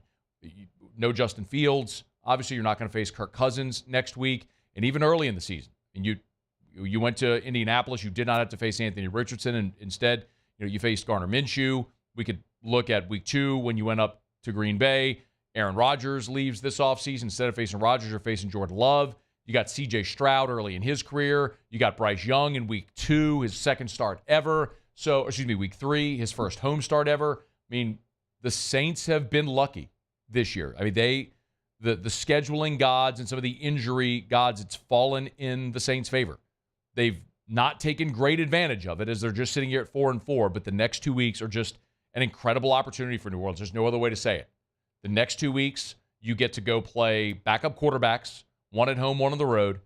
You get an open date. You get your bye before you go to Atlanta, who, by the way, the Atlanta Falcons today made it official. They have benched Desmond Ridder in favor of Taylor Heineke. Arthur Smith made it official today when he met with reporters. Just for this week, just with all the variables, just kind of consider everything the last 72 hours and what we feel is good, best for this week. For us, against Minnesota, Taylor will play this week. Ridder was evaluated for concussion-like symptoms last week. He was cleared. He cleared concussion protocol, but Arthur Smith is not really willing to elaborate, has not been willing to elaborate at all. In his press availability today, literally every question he was asked about the decision and if this was just for this week, as Ridder, every answer was there's a lot of variables. I mean, number 2, he asked what went in the decision to bench Ridder. Considering the last 72 hours and just kind of where we're at right now, going into this week in Minnesota, getting ready to play the Vikings, obviously a really good team coming in here, is going with Taylor. And that's why he's here right now. And obviously Des went through all those tests. He's clear, be available, but just right now in the short term, it'll be Taylor this Sunday. Taylor Heineke is a guy that started more than 30 games in his career, probably gives the Falcons a better opportunity. But when you look ahead for the Saints, you're seeing a schedule full of rookies and backup quarterbacks. It's almost prophetic the way we said it before the year started to say the Saints might have a great defense because they're healthy. They got better on the defensive line. You got healthy on the defensive line, and all the quarterbacks play stink. And you're seeing that sort of manifest. Even some of the quarterbacks like Kirk Cousins, who we thought had a chance to be really good, you're not going to face him. So take advantage of it as you move through this stretch, this pivotal stretch in your season if you're the New Orleans Saints. All right, it's after further review. I want to talk about one that got away here in just a second. Real quick, though, a reminder about Traction, TractionSports.com, TractionSports.com. Traction's infielder clinic starts today.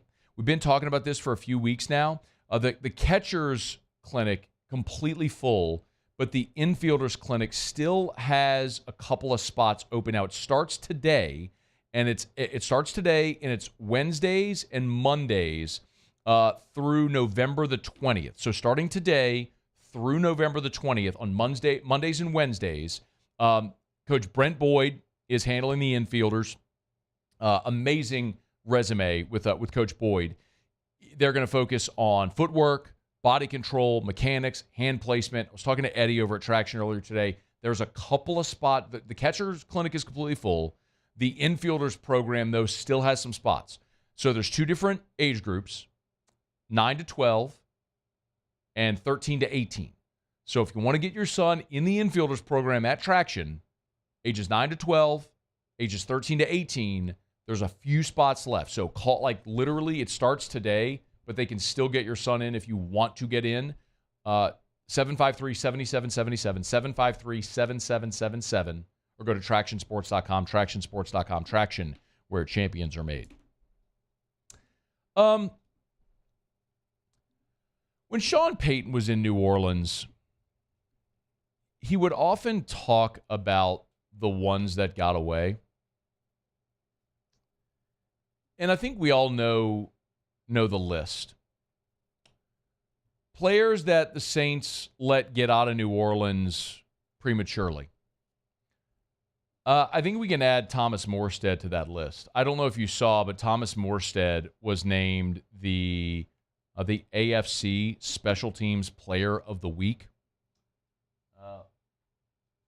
Morstead in the Jets-Giants game, which was a punt fest, Morstead punted 11 times with an average of 48.1 yards per punt and down 3 of them inside the 5-yard line. Meanwhile, the Saints continue to struggle at that position. Y'all know the list. The long list of ones that got away.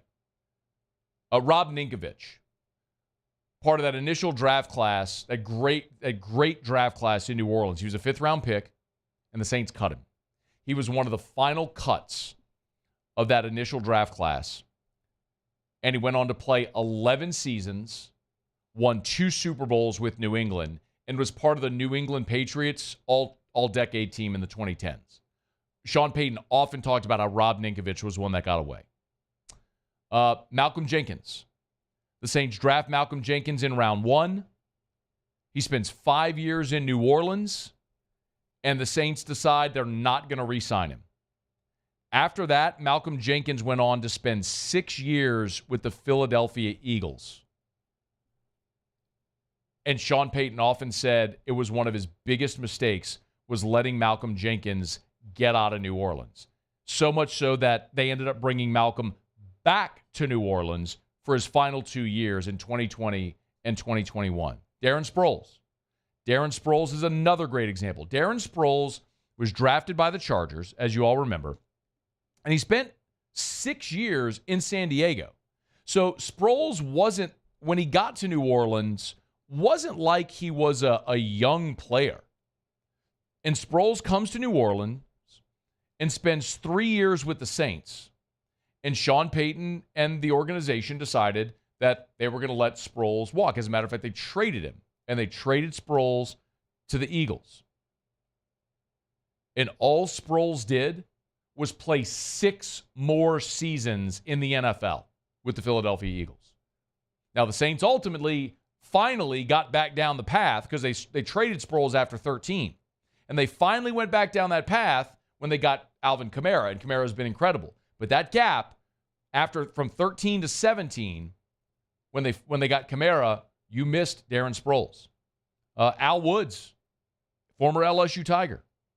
The Saints drafted Al Woods in the 4th round. They drafted him in the 4th round, and they cut him. He did not make the team the year they drafted him. They signed Al Woods to the practice squad, but ultimately they would cut him again, and he would end up on the Pittsburgh Steelers practice squad that year as a rookie. And man, all Al Woods has done since being cut by the Saints as a rookie is go on to play 14 NFL seasons. Al Woods, who by the way was injured this past week, and he's done for the season, but Al Woods went on to play, this is his 14th NFL season this year, his season with the Jets. The Saints have a long, long list of players that got away. And every team has them. Every team has misses, has players that you cut ties with or that you trade and they go on and do well wherever they are that you give up on. And you got to make a call when you do. And sometimes you hit and sometimes you miss. But I think we can add Thomas Morstead to that list now. Thomas Morstead And it's in part because of how well Morstead has continued to play, but also because of how big the Saints have missed with the guys that have replaced Thomas Morstead. You drafted Morstead in 09. Not only did you draft Thomas Morstead in 09, you drafted a punter in round 5. And not only did you draft a punter in round 5, the Saints traded up to get Thomas Morstead in round 5 of that 2009 draft. I will never forget watching that draft. I was at my cousin Steven's house watching that draft. And I remember it because how can you forget the Saints drafting a punter? And I remember saying this out loud. The Saints must be the only franchise in the world that would trade up to draft a punter. And all Thomas Morstead did was lock that down for the Saints for a dozen years. And not only that, great community guy. Of course, everybody remembers after the Minneapolis Miracle, he was one of the guys that came back out on the field because you had to put players in the field to kick the PAT. They changed the rule after. But the people of Minnesota were so generous in contributing to Morstead's charity after that. Just an all-around great dude. And the Saints decided he was at the end of his career. And so they cut him, and they signed Blake Gillikin. Well, Gillikin had 2 poor seasons in New Orleans.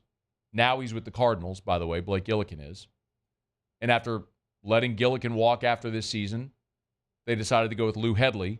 And I'm not sure if you've paid attention to this because we haven't talked a ton of special teams because so much of the focus and the angst around New Orleans is centered around all of the inefficiencies offensively. Do you even know this? Do you know where Lou Hedley ranks in the NFL in punting average? 42.7 yards per punt average. Lou Hedley is dead last among qualified punters. Can I say that again? Lou Hedley is dead last in net punting among qualified punters. Thomas Morstead, by the way, at 48 yards a punt is 13th. He's not at the top of the league anymore, but he's in the top half of punters in the NFL, and he was just named AFC Special Teams Player of the Week. That list of ones that got away, I think you can add Morstead to it. All right, it's after further review. We're glad you're aboard with us here. We'll knock out a quick break, come back, do some Pluckers trivia. Of course, every Wednesday over at Pluckers is trivia night, so we lob some questions over at Muse there, see how he does. Got no shot today, by the way. And it's not Muse. I wouldn't have any shot either at these questions, but we'll get to Pluckers trivia when we come back. Also, Brian Kelly's thoughts on the initial college football playoff rankings. We'll have Tigers and the Pros coming up. Russ Mitchell next hour. Stay here. It's AFR. AFR. The calendar is flipped to November. And despite what you may think, if I asked you what is the number 1 real estate month in this market, it's not in the spring. It's November. Why? Because if you want to be in your new home for the holidays, if you want to be in your new home for the new year, you got to move now in November. That's why Darren James is ready to take your call. Let me give you Darren's cell in just a quick second. You need a realtor. You need the best. The Wall Street Journal's list of the top 1% of realtors in America, Darren James is on it. Number 54 in the country. And Darren has his guaranteed sale program. It's easy. Sit down with Darren, agree to a price and a deadline. If Darren doesn't have your home sold at that price by that deadline, he will have your home bought with cash or he'll sell it for free for his half of the commission. You got nothing to lose. All you got to do is get packing, which a lot of people are going to do starting in November. 335-7666 or agent225.com. Think real estate, think Darren James. Bayou Ford has the new inventory to get you in a new Ford truck or SUV today, or customize your next vehicle just the way you want it. All new Bayou Ford vehicles come with a 1 million mile powertrain warranty. The crew at Bayou Ford is going to do right by you. It was a humid day, barefoot children play, looking for that summer shade. Time just slips away. Oh, Louisiana, some kind of hold on me. Like cypress stumps, your roots are planted deep inside of me. The interior of an Infiniti is thoughtfully designed to be all about you. And by you, we mean every version of you. Because there's luxury you can feel, and there's luxury that lets you feel infinitely you. Experience luxury like never before with Infinity Premium Care, included with the 2023 QX80 at your local retailer. Dylan Cruz here to tell you about Six Rings Baseball and Softball Camp. If you live on the North Shore and play ball, go to Six Rings Camps with former LSU assistant coach Dan Canaveri. His knowledge is second to none, and your child will improve and have fun doing it. Camps were held at Coquille Park and Six Rings Academy in Covington with 4 sessions over the summer. Full day and morning only sessions are available from ages 7 to 13. Go to sixringsbaseball.com or call 985-206-9096. Learn the game to love the game. I've been doing business with Luba for 25 years. They're dependable, trustworthy. It's just the attention to detail with our clients. Our folks have years and years of experience. They're highly trained professionals, but many companies have that asset. What I'd like to think makes Luba a bit different is that we use those talents in a way that truly is dedicated to serving the needs of the folks who depend on us. Scooncha, fall in the air. Fall is right around the corner, which means fall fishing is, which means it's time for you to take your boat to the next level with front-to-back boat service in a bunch of different ways. You want a custom stair job, you can have a ton of fun out there on the water. They can do that. What about a spot lock trolling motor? So you stay right where you need to in casting lines. Or sonar that's let you see the fish under the water before you cast. All of your maintenance needs as well. For 38 years, they've been at it and will continue to do so. The Sherman family of front-to-back boat service. His name was King. He had a horse along the...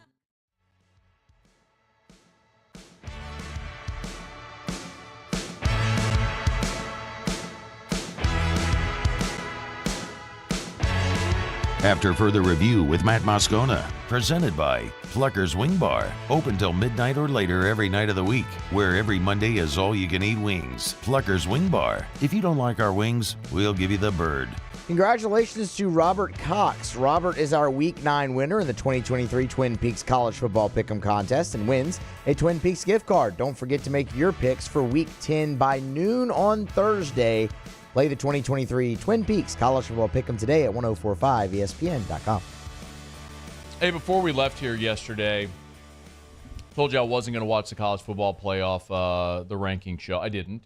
It's a stupid, awful, made-for-TV piece of crap with a bunch of dopes in a hotel ballroom in suburban Dallas thinking they're important. I don't really actually blame them, although they did agree to accept their appointment onto this. It's a bunch of ADs and former coaches who are feeling self-important and thinking that they are the wielding supreme executive power over college football, which is stupid. But before we got out of here, I said point blank, look, we all know, right? It's going to be Georgia, Michigan, Ohio State, Florida State. I said, but you also know that this committee isn't going to do that because they have to do something different, something to be outside the box, something to prove their worth, right? That they're really analyzing and considering things another way. Game control, defensive efficiency, whatever. And they did, of course. Ohio State, number 1. Ohio State 1, Georgia 2, Michigan 3, Florida State 4. By the way, LSU 14. None of this matters a lick. Not a lick. I say it every year, and I'm going to say it again. This ranking show is a steaming pile of garbage. It's pointless. It's nothing more than to fill a TV window on a Tuesday night. That's it. That's all it is. Not a lick of this matters. Not a lick of this gives us any insight into any type of precedent they set, because when the final rankings come due, they will do whatever they want with no precedent on what they've done prior mattering at all. We have seen this over and over and over again every year of this playoff. And sometimes it's really easy. Sometimes the games play out the way they need to where the 4 teams are obvious. And that's an ideal situation. Doesn't always happen that way. The first year of this playoff, do you remember? Like, if you ever wondered at all about the legitimacy of this thing, the first year of the playoff should have told you when it played out that way. The penultimate rankings, TCU was ranked 2nd. TCU was ranked second in the country, in the second to last rankings. They didn't play. Remember, because the Big 12 had the one true champion? Although they didn't. Because TCU and Baylor tied. Baylor beat TCU head-to-head. But Baylor had a worse loss. They couldn't justify having TCU in the playoff when Baylor had beaten them and had the same record. So what did they do? Just kick them out. Big 12 got bounced. TCU didn't play. They went from the number 2 team in the country. TCU went from number 2 in the rankings to not playing and falling out of the rankings. They will do whatever they want and then justify it after with no precedent. So, no, I don't care what talking head gets on TV or radio or anywhere and tries to tell you about what the committee is telling you by where they placed what and strength of schedule. None of that crap matters. 0% of it matters. You got 5 more weeks of football games. 5 more weeks of games. 4 weeks of the regular season, and then the championship weekend. If you're a Washington fan today and you're melting because your undefeated team is left out of the top 5 or top 4, it don't matter. Michigan and Ohio State are going to play each other. Win your games and you're in. If you're an LSU fan today and you're bitching that Missouri's 2 spots ahead of you and you have a head-to-head, who cares? Win all of your games, you're going to leapfrog Missouri. Missouri's going to lose Saturday to Georgia. If you beat Bama, you're ahead of Missouri. The rankings don't matter. This is completely irrelevant, and it annoys me so much that people try to put stock in it when it's so obvious what they are doing. They are force-feeding you a TV show that matters for nothing, literally zero. And it's a disservice to college football. It's a disservice putting out these rankings. Because in whatever way it might mold opinions is unfair. The same way preseason rankings are worthless. But it molds what we're supposed to think about teams because of what you say before a season starts. It's another reason why I am so excited. I am so excited for an expanded playoff. I could not be more excited for next year's 12-team playoff. So I don't have to worry about garbage like this. And every single college football fan that whines about, well, what about in the college basketball tournament? You still have the argument of teams 68, 69, and 70. I'm not sympathetic to team 69 or 70. You know who I am more sympathetic toward? A conference champion that doesn't even have an opportunity to play for a national championship. Because a bunch of dorks in a hotel ballroom in suburban Dallas decided the other team had a more impressive resume, or their game control or defensive efficiency or turnover margin was more impressive. It's stupid. Teams are allowed to improve as the season goes along. Look at LSU a year ago. They were a dysfunctional mess against Florida State in the opener. By the end of the season, they were the SEC West champion. And too many of you have fed me this ridiculous line. Well, every week's a playoff in college football. That is such a pile of crap. That's what these people have fed you your whole life, and you actually believe it. You are ruining the thing that we all love so much by believing their nonsense. Every week is a playoff. Then how do you explain teams that literally win every game they play and don't even have an opportunity to play for a championship? That's college football. I literally have had people say to me, it's the media's fault that players opt out of bowl games. Like Leonard Fournette back in 2016 was listening to me say the Capital One Bowl is meaningless, and that's why he decided to opt out. Excuse me, the Buffalo Wild Wings Citrus Bowl is what it was called then. You know why he opted out? Because it all mattered for nothing. Bowl games were created as a money grab. Why can't you see that? Old men in blazers lining their pockets. TV deals, sponsorships, lots of money. You know who doesn't get paid? The players. Bowl games are pointless. You know what I want? I want on-campus playoff games. An expanded playoff is going to give you more meaningful games in November because more teams will have a chance. Well, they didn't earn it. Oh, really? By that logic, LSU's season ended in Orlando against Florida State, which is stupid. You want to talk about the sacred regular season? What you're telling me is that LSU's everything they're doing right now is pointless because they lost to Florida State in the opener. How about a team that continues to improve as the season goes along and is playing its best at the end of the season and actually has a chance to go prove that they're the best team? That's what matters. That's why a 12-team playoff and an inevitable 16-team playoff is freaking awesome. You mean to tell me right now, if just take these ridiculous the ridiculous rankings that the dorks put out last night. As it stands right now, you'd have Ohio State, Georgia, Michigan, Florida State all having a bye. And you'd have Missouri at Washington, Penn State at Oregon, Ole Miss at Texas, Oklahoma at Alabama. On-site campus playoff games. You're telling me you wouldn't be interested in that? You're a freaking liar. That is the greatest thing to happen to college football, is actually giving us a postseason that matches the beauty, the pageantry, the intensity, the wonderment of the regular season. All the things we love about college football and a crap postseason that we've been force-fed forever, where one year a president of the United States decided who the national champion was going to be. No.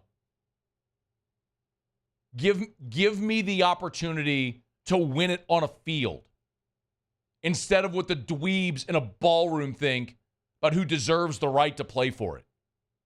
Nah, man. This playoff ranking crap, all this stuff, get rid of it forever, man. I don't need it. Use AI to determine the top 12 next year. Bring back the BCS rankings. You can crap on the BCS all you wanted. The rankings actually usually made sense. It was just absurd that you only had 2 teams. You have undefeated teams not even having a chance. Go back, we're 20 years removed from LSU, USC, that whole debate. What if we actually got to see that game on the field? Wouldn't that have been cool? Huh? Oh, well, what if USC didn't lose to Cal? What if LSU didn't lose to Florida? I got an idea. Play a game. Like every other sport in the history of mankind. I shouldn't be as triggered by this stupid ranking show as I am, but I'm triggered every single year because every year it comes out and every year people that I respect, people I know love college football, continue to take this bait, hook, line, and sinker. It's chum in the water, man. It is so annoying. So no, I don't care that LSU was 14. I don't care that Ohio State was 1. I don't care that who else was in this thing. I don't care that Oklahoma State was 22 or Oklahoma was 9. None of it matters. Literally not a damn thing on that sheet matters. Not a thing. For 5 more weeks, it won't matter. And hopefully that's the only thing I have to say for the next 5 weeks. All right, it's after further review. We'll do Tigers and the Pros next. AFR. Brought to you by Hudco Roofing, HudcoRoofing.com. Do business with someone you know, Hudco Roofing and HudcoRoofing.com. I want to remind you, if you own a commercial building, Hudco, especially with a flat or metal roof, or any building with a flat or metal roof, Hudco has a silicone coating product. This comes with a 20-year warranty. It's guaranteed for 20 years, meaning if it falters at any point for 20 years, they'll fix it for free. And it's roughly half the cost of a roof replacement. So we're going to get rain eventually. And when we do, and you start to notice leaks, or if you notice them in the past, and you've been patching it or putting it off, call Hudco Roofing today. In Baton Rouge, it's 364-1007, 364-1007. But Hudco has offices all over the state of Louisiana. Ask about that silicone coating product that comes with a 20-year warranty. It's Hudco Roofing. Do business with someone you know. HudcoRoofing.com. I've been doing business with Luba for 25 years. They're dependable, trustworthy. It's just the attention to detail with our clients. Our folks have years and years of experience. They're highly trained professionals. But many companies have that asset. What I'd like to think makes Luba a bit different is that we use those talents in a way that truly is dedicated to serving the needs of the folks who depend on us. When is a taco more than just a taco? When it's Government Taco. Voted best tacos 3 years in a row by 225 Magazine, Government Taco puts the most delicious spin on tacos the capital area has ever seen. With creative combinations like the Magna Carrot, the Filibuster, or the Steak of the Union. Plus perfect tortilla chips paired with the best salsa and queso you've ever had. And happy hour every day from 3 to 6 p.m. and all day on Thursday. Government Taco, 5621 Government Street. Scooncha, fall in the air. Fall is right around the corner, which means fall fishing is, which means it's time for you to take your boat to the next level with front-to-back boat service in a bunch of different ways. You want a custom stair job, you can have a ton of fun out there on the water. They can do that. What about a spot lock trolling motor? So you stay right where you need to in casting lines. Or sonar that's let you see the fish under the water before you cast. All of your maintenance needs as well. For 38 years, they've been at it and will continue to do so. The Sherman family of front-to-back boat service. There it is, the extra mile. On the border of expected and extraordinary for those willing to go further. Like vans customized for work or play. With safety and tech to keep you connected. Supported by a 5-star sales, service, and finance team. And backed by the 1-star you know. So go the extra mile. It's never crowded. Because so few have what it takes to go there. Mercedes-Benz Vans.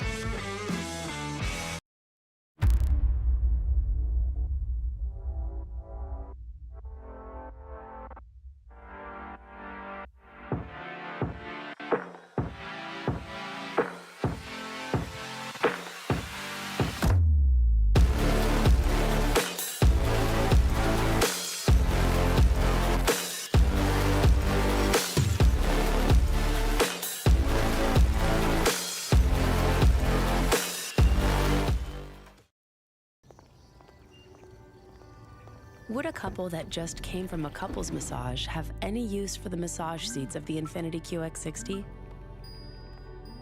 Yes, it appears they would. With driver and passenger massage seats, mute all your notifications and feel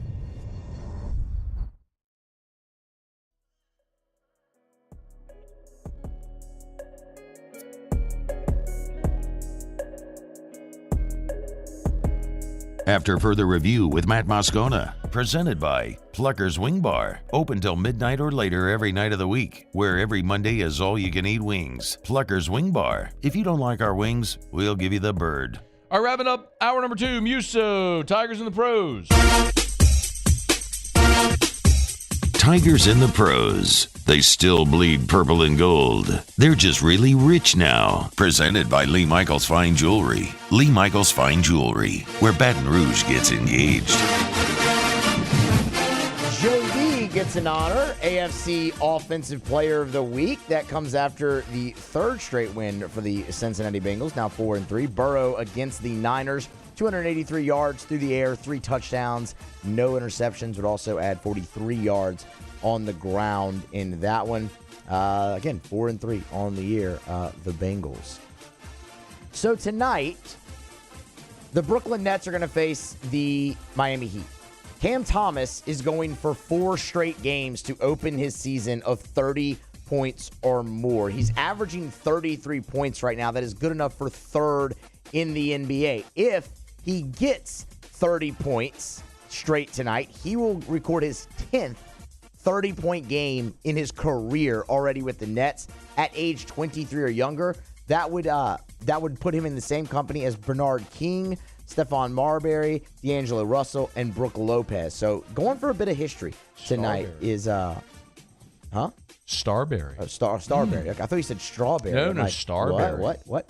So that'll put him in some pretty elite company. We'll keep you updated to see if he can get there. Some golf for you to keep an eye on tomorrow. A little tee time. The Worldwide Technologies Championship. Ben Taylor in the field. He will tee off tomorrow at 1:21 p.m. Central Daylight Time. And that is all.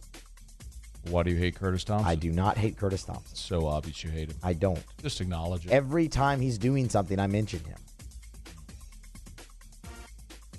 That's Tigers in the Pros. Presented by Lee Michaels Fine Jewelry, LMFJ.com, LMFJ.com. Gentlemen, if you're thinking of popping the question, go where Baton Rouge and all of Louisiana has gone to get engaged for more than 40 years. It's Lee Michaels Fine Jewelry. Thrill her this holiday season with a gift in the red box under the Christmas tree from Lee Michaels Fine Jewelry. Gentlemen, if you're thinking of popping the question, no one has a finer selection of sparkling, high-quality diamonds at better prices than Lee Michaels. And, of course, the friendly staff that will always give you the Lee Michaels experience. LMFJ.com for Lee Michaels Fine Jewelry.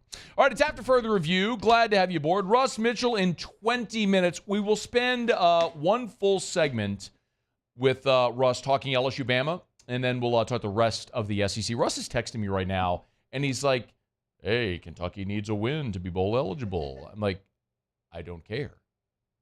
He's like, I need at least 3 minutes to talk about Arkansas. I don't want to give you 3 minutes to talk about Arkansas. So I don't know. I will have a full segment about Bama and LSU, and I don't know what we'll do for the other segment. All right, it's AFR. Stay here. AFR. Remember, a week from Monday, the Williamson Eye Center is having their open house event at their location off of Bluebonnet, the one right there in front of the Baton Rouge General Hospital. You can learn more on any of their social media. They're also, I'm excited about this, they're also going to be giving away an EVO ICL procedure at the event. The EVO ICL is the implantable contact lens. It's an alternative to LASIK for people who are nearsighted, and they're going to be giving away a procedure for free to someone who comes to the event. So you can registration is required. Seats are limited. So go online to williamsoneye.com. That's williamsoneye.com to register for the event. If you go to the website, you'll see how you can register right there on the homepage. Again, williamsoneye.com. That's williamsoneye.com. It's going to be a lot of fun. I'll be there. Jimmy Ott's going to be there. There'll be a panel of doctors there to answer all of your questions. Very Bubbles and Bourbon, very low-key. We'll see you a week from Monday at the Williamson Eye Center. Relentless reporting gets results. I'm never going to stop until we get the answers you need. Uncovering more as the powerful try to cover things up. What happens in the dark will always come to light. Founding new principles and practices for the state of Louisiana. Chief Investigative Reporter Chris Nakamoto. Chris Nakamoto and the Investigative Unit. Recipients of Columbia University's prestigious DuPont Award.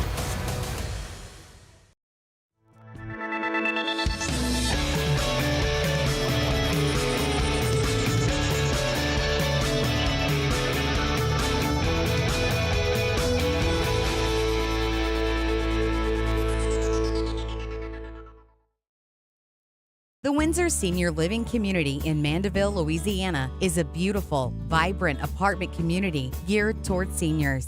They are nestled right in the heart of Mandeville, where seniors live a more carefree lifestyle in spacious apartments with the peace of mind that comes from having a little extra help. Call the Windsor at 985-624-8040 to schedule a lunch and tour. Come see how the Windsor can be your passport to peace of mind. Gulf Coast Office Products is a nationally recognized Saban office equipment dealer based right here in Louisiana. Over 100 employees strong, Gulf Coast has the boots on the ground to support all vertical markets from education, engineering, legal, and finance. With the latest in office technology from desktop to production segment units, Gulf Coast and Saban have the perfect fit for you. Call 225-756-2644. That's 756-2644 for Gulf Coast Office Products. Electricity is all around us, and our families depend on it. Every day is sparked by the power of a cold drink or a warm meal, a movie night, and a comforting light at the end of a dark hallway. From sunrise to sunset, playtime to bedtime, our team is ready to take care of your electrical needs. Even in the case of an after-hours emergency, the light in your life shines brighter with Mr. Electric. Running Boards Marketing can help you get their attention. Imagine your brand's message on a giant LED billboard truck that can't be skipped and is nearly impossible to ignore. Running Boards Marketing is the leader in effective and affordable advertising on digital mobile billboards, which are 2 times more effective than traditional billboards. With a 97% recall rate, you'll leave a lasting impression with your customers.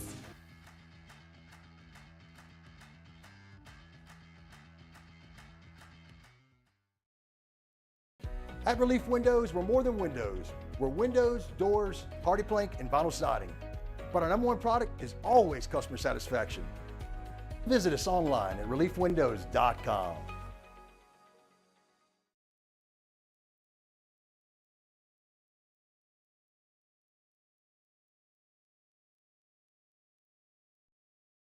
This is SportsCenter. I'm Christine Lisi. History could be made tonight in Arizona. Rangers can capture the first World Series championship in their 62-year history with a victory in Game 5 against the Diamondbacks. Both starting pitchers, Texas's Nate Eovaldi and Arizona's Zach Gallen, in the same boat tonight, explains ESPN baseball insider Buster Olney. You just get the feeling that at the end of a long season, they're both really tired. Zach Gallen is starting for the Diamondbacks, 240 innings or so coming into tonight. He looks like he's a little bit on fumes. Eovaldi is a gamer. He's one of the best postseason pitchers we've seen, but his fastball just doesn't seem to have the life that it's had in the past. Buster on Carlin versus Joe, ESPN radio coverage in 1 hour. It's a new day in Vegas. Raiders turning to linebackers coach Antonio Pierce as interim coach and assistant GM Champ Walker as interim GM following the firings of coach Josh McDaniels and GM Dave Ziegler. In addition, quarterback Jimmy Garoppolo bench for rookie Aiden O'Connell. Injured Titans QB Ryan Tannehill out tomorrow against Pittsburgh. Rookie Will Levis in line to start again. ESPN Radio is presented by Progressive Insurance. Progressive makes bundling easy and affordable. Get a multi-policy discount by combining your motorcycle, RV, boat, ATV, and more. All your protection in one place. Bundle and save at Progressive.com. Matt Moscona. I'm very important. After further review. Say it one more time. After further review with Matt Moscona. And here we go. Live from the Mercedes-Benz of Baton Rouge Studios. That's right.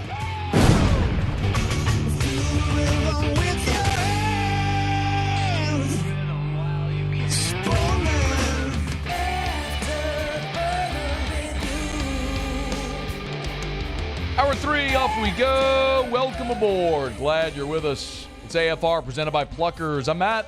Love you, Matt. Paul O'Neill. They're chanting Paul O'Neill's name. Yes. So. And Mr. Toby Tomplay.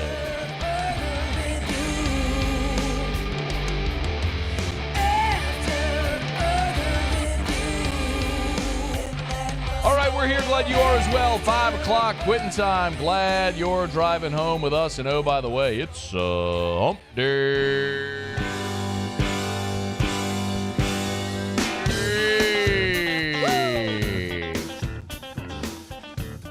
It's hump day.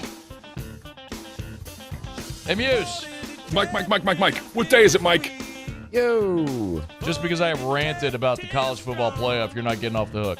Hump day. Okay. It's hump day. Here's your 3 Pluckers trivia questions. Mike. What day is it, Mike? Oh, we're doing that right now. It's an anime theme. Oh, the Lord. Hump day. Yeah. There's no shot at Hey, this. Muse. It's hump day. Yeah. Anna maybe not. Maybe this anime title is real. Maybe that one is. Tell us which. Is there a question? Okay, this is it. Here you go. All right. Mike. What day is it, Mike? Myth, Beam, or Sailor Moon? Sailor Moon.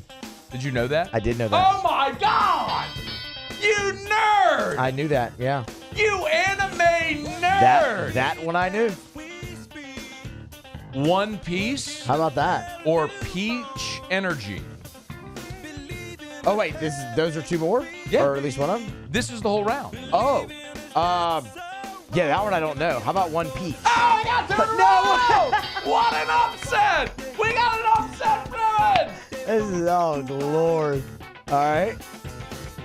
Captain Fatality or JoJo's Bizarre Adventure?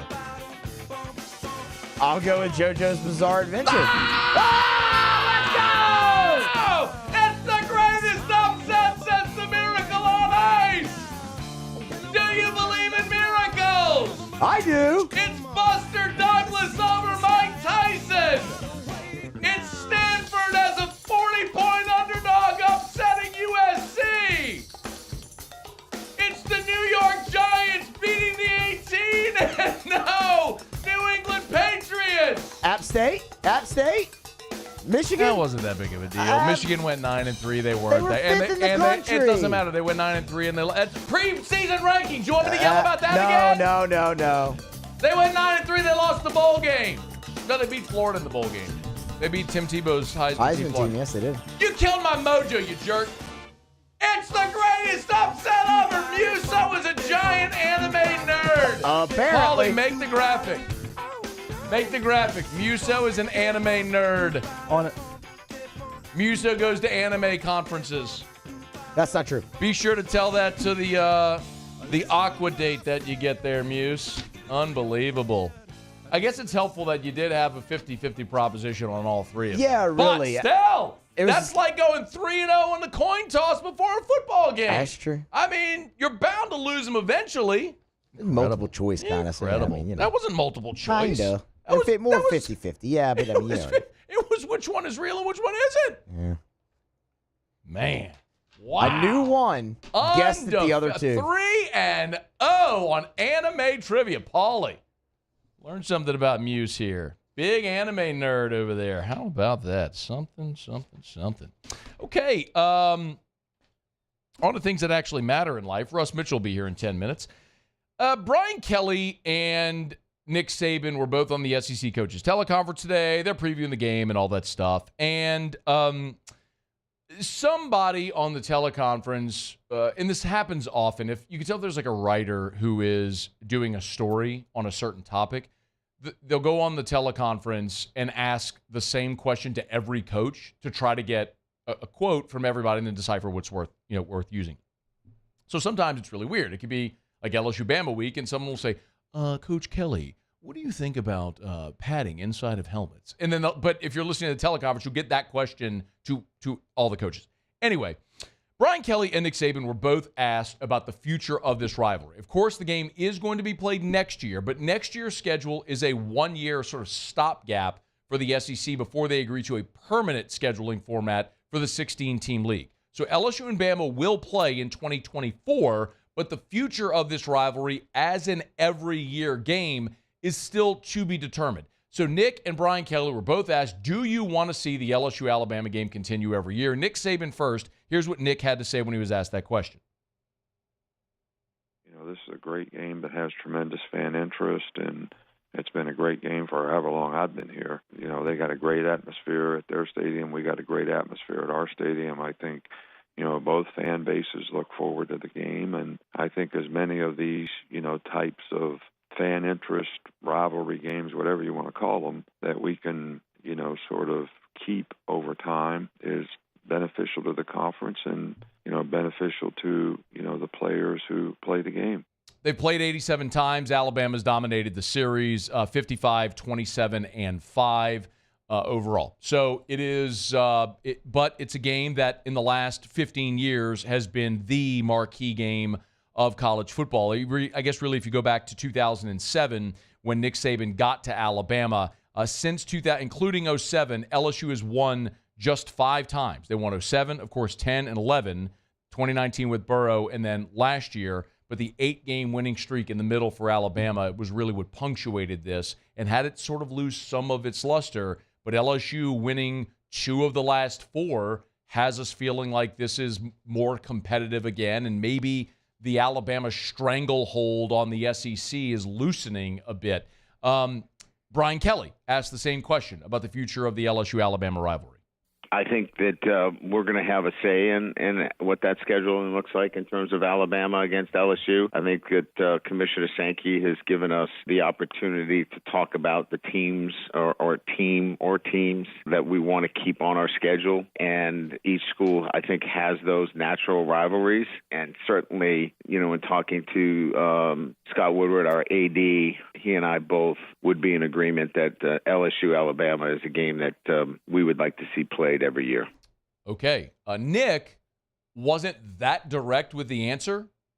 He said it's in so many ways said, look, it's good for our fans and good for our players and all that stuff, but he didn't directly say, yes, I want this game every year. Brian Kelly said, Scott Woodward and I have talked, and we want this game every year.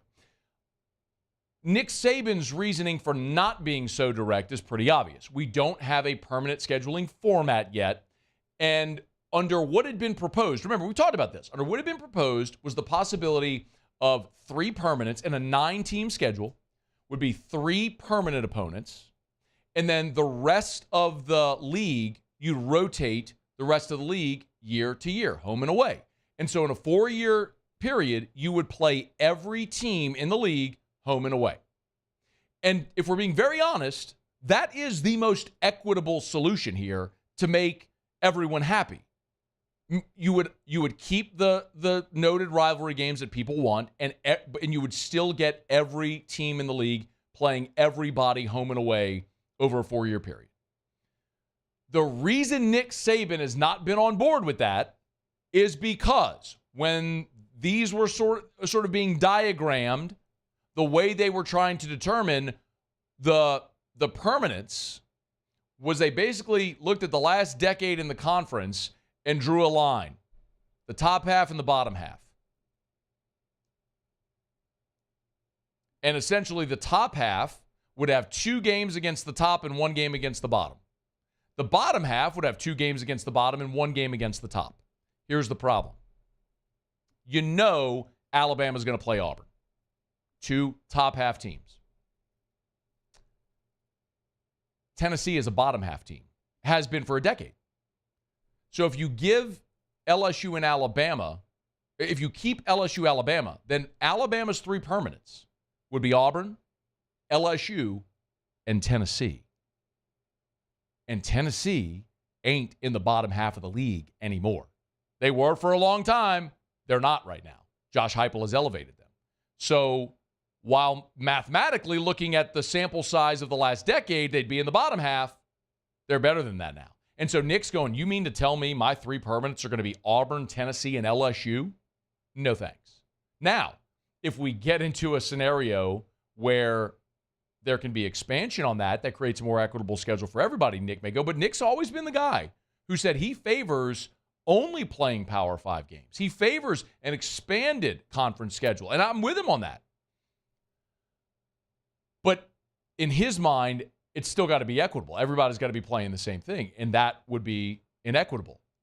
As an LSU fan, I'll sit here and say, cry me a river, dork, because LSU's been saddled with Florida as the permanent opponent for the last 20 years. Excuse me, the last 30 years. And you may love that game, but it's created for inequitable scheduling. Ole Miss gets to play Vandy. Mississippi State gets to play Kentucky. Alabama's gotten a crappy Tennessee team for the last decade, and LSU gets to play Florida every year? I'm not saying run and hide from Florida. I'm just saying make sure the schedules are equitable. And so now the shoe's on the other foot with Nick. And that's why he's being non-committal about it. Now, we may get to a point in all of the scheduling models that are being debated where it makes sense. But this may be one where Nick doesn't get his way. Because if the conference is truly committed to its TV partners and providing the most attractive television product for its partner, in this case, ESPN ABC, how do you not play LSU Alabama? How do you not play it every year? It's the most anticipated game annually in the SEC, and for the last 15 years has been regularly the most anticipated game in the country. Now, I wouldn't cry if LSU and Alabama don't play every year. because what I'm more interested in is winning championships. And it would be easier to do that if you didn't play this team every year. But I understand why the powers that be want it played every year. Brian Kelly and Scott Woodward are good with it being played every year. They said it Brian Kelly said it very plainly. But it was Nick who wouldn't be so direct. And that's the reason why. We'll get a permanent scheduling model eventually. But Nick's not going to be on board with this if the proposed model stays the same with the 3 permanents. Because he ain't going to be saddled with Auburn, Tennessee, and LSU, while the rest of the league gets an easier path. All right, it's after further review. Or excuse me, since we're talking about Nick Saban. It's after further review. We're brought to you by Pluckers. We'll knock out a quick break. Russ Mitchell is next. AFR. Brought to you by Glow Resources, Complete Employer Solutions. Go to glowresources.com. That's GLO, glowresources.com. I love telling you about Glow Resources. By the way, if you are driving down Perkins Road, I just want you to think about this. Perkins Road near Quail, where Pennington is, Glow Resources is moving their corporate headquarters from downtown Baton Rouge to this building that they bought on Perkins near Quail. It's actually Quail Oak. And they are doing a gut renovation. When I tell you they are going to reshape the look of that stretch of Perkins Road, it's going to be incredible. Just keep an eye out for it as you're driving. Glow Resources, GLO, glowresources.com. If you are an employer, if you are a business owner, and you are having trouble hiring, you need Glow Resources. Because Glow Resources works for their client, you, the business owner, to find you the best candidate. It's Glow Resources. Learn more at glowresources.com. I've been doing business with Luba for 25 years. They're dependable, trustworthy. It's just the attention to detail with our clients. Our folks have years and years of experience. They're highly trained professionals, but many companies have that asset. What I'd like to think makes Luba a bit different is that we use those talents in a way that truly is dedicated to serving the needs of the folks who depend on us. Breck teamed up to reimagine your parks, and you imagined big. With your help, we went to work, creating 12 beautiful community parks across the parish. A family-sized water park, miles and miles of trails, and parks just for your dogs. There are more places to splash, to explore, to run wild, and even soar. You imagined, we delivered. Gold. Breck, your #1 park system in the nation. The importance of doing this fortified program and offering it to people down here is #1, the only real chance you're going to get to do this is when you put on a new roof or build new. And through companies like HUDCO, who's kind of leading the way in this thing, it's going to offer the customers a huge advantage in the insurance market and the price of their insurance. You know, we're not looking to make a fortune off fortifying. We're trying to give you a better product than our competitor at the moment. I'm trying to do something that he can. I'm trying to give you something better. So a lot of these insurance jobs, you're getting a re-roof, you're only paying your deductible. Let's sit down and talk about the fortified and let's see what it does to your insurance premium. You're getting a steal. Yeah. You're getting a brand new roof and a fortified certificate for your deductible, essentially. And I think we're rocking and rolling.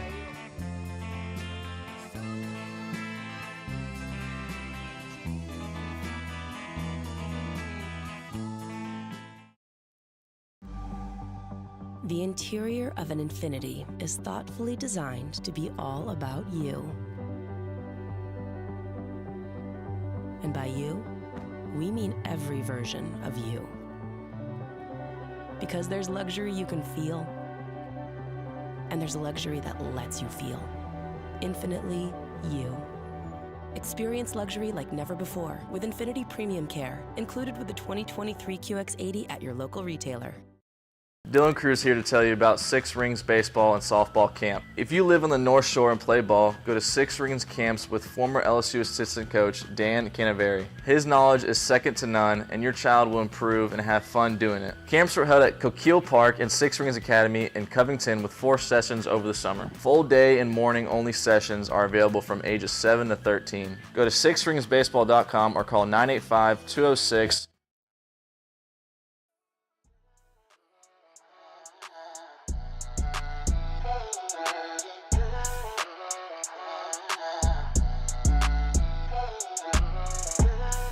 After further review with Matt Moscona, presented by Pluckers Wing Bar, open till midnight or later every night of the week, where every Monday is all-you-can-eat wings. Pluckers Wing Bar. If you don't like our wings, we'll give you the bird. Russ Mitchell. Kicking the tires and lighting the fires. Russ! Literally. Well, I'm proud of Russ. I think Russ deserves it. Rusty, come on up here. Absolutely, I thought that was going to happen because it's state. It's supposed to happen. You know, I haven't had much of a chance to talk to you man to man, Russ. How are things out there at DBU? I want you to stay here and take care of things, Russ. The only way you can point up is up. Not going in our yard, Russ. It's going in our living room. It's like Troy. Can't see the line, can you, Russ? Put your foot on his throat and choke him out. Take it, Russ. The only way you can point up is up. Russ Mitchell, how are you? Oh, kicking the tires, lighting the fires, baby. That's replaced the rented step-headed mule. I know. I have mixed. I have mixed feelings about replacing the rented step-headed mule. It was the pause when I realized just how badly I'd messed that up.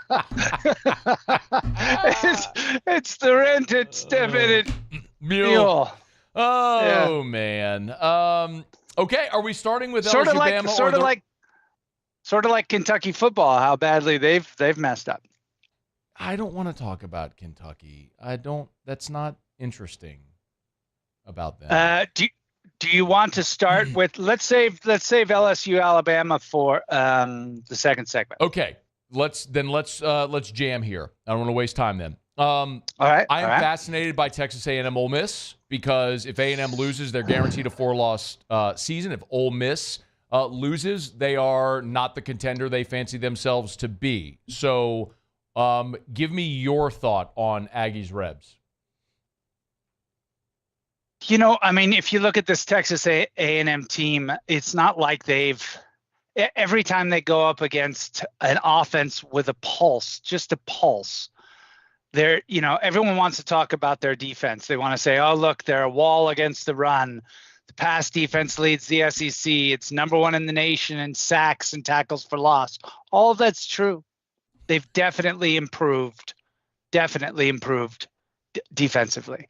But if they go up against a team with a pulse and away from home, right, they're okay at Kyle Field, but away from home, they only have 1 win. It was on a neutral site against our Kansas team that's yet to win. So now they got to go on the road to play, next to LSU, arguably the best offense in the conference. They got to go into Vaught-Hemingway Stadium and play them. Oh, and by the way, they have the worst turnover margin. They're tied. We'll save that little nugget.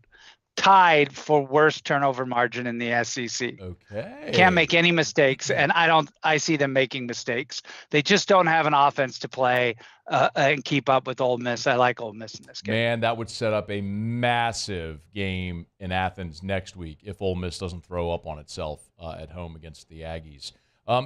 Then let me ask about Missouri, Georgia, because some are billing this as, well, here's Missouri's shot, right? You get your swing at Big Bad Georgia, and Missouri's ranked 12th in the country, and they're 7-1, and Eli's had this comeuppance and all that sort of stuff. I don't know, man. It feels like we've seen Georgia lock in twice, and they blew out Kentucky and Florida. So, I mean, you pick Kentucky to beat Georgia. You going to pick Missouri to do it? You suck, man. It's not exactly like Georgia has faced a lot of high-powered offenses right now, right? True. Kentucky actually is the highest ranked offense that Georgia has played so far. Is that true? Yeah. Yeah, 85th offense. No Kentucky. way. That's the best offense Georgia's faced all year? Yeah, I mean, what UT Martin, Ball State, South Carolina, UAB, Auburn, Kentucky, Vandy, and Florida. Is South Carolina's offense not better than Kentucky's? Let me just double check where Vandy is, but I'm pretty sure. Vandy, no, South Carolina, not Vandy. Hold on, let me just double check on Florida. But I'm pretty sure. I am pretty sure that I'm sorry, Florida's 52nd. Okay. So Florida is actually. Still, oh my but God. now Georgia, I mean, not that much better, right? Now they've got to play Missouri, Tennessee, and Ole Miss. Back to back to back. That's what Georgia's got in front of them right now. Mm-hmm. And they've got a Missouri offense that's playing really, really well. Lights out right now. Right? If not for a pick six at home against the number one offense in the country, right? Mm-hmm. This is a Missouri team that is playing lights out offensively. So but to your point, we've seen Georgia lock in. Missouri just doesn't have the talent. If this game was, played in between those rocks, I just really don't understand that. Why do you have rocks in the end zone? I really don't understand that, man. You got to go to that stadium. You go there and you're sitting in the press box going, why do they have rocks? I just don't understand. And people sit on the rocks. Why would you sit on rocks? I mean, when LSU, they sit on the rocks. But it's like, I understand USC can't fill out their stadium. UCLA, they put like a tarp. Yeah. Right. And Yeah. then if they get enough people, then they pull up the tarp. It's embarrassing, but it's not rocks. I like Georgia in this game. They've just got more horses and they'll lock it. It's not rocks. He's on Twitter at Russ Mitchell CFB. Okay, I don't know why you wanted to talk about Kentucky, Mississippi State so badly. No one in the country will be watching that game because everyone will be watching LSU and Alabama at that time. But tell me why anyone at all should care about these two awful football teams playing ball in Starkville at 6:30 p.m. on the SEC Network when everyone there is wishing they were actually watching LSU Alabama. It's interesting. It's been a long, long time since Kentucky whooped up on Florida. I mean, you realize Kentucky went winless October. They haven't won since September. It's incredible. Right? And they got blown out by Georgia, blown out by Missouri, manhandled at home by Tennessee. This is a Kentucky team that, if they don't win this game, if they don't beat Mississippi State on the road, they might not make it to a bowl game.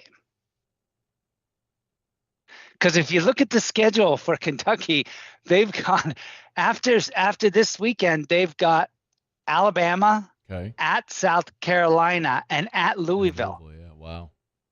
Huh. They could beat South Carolina.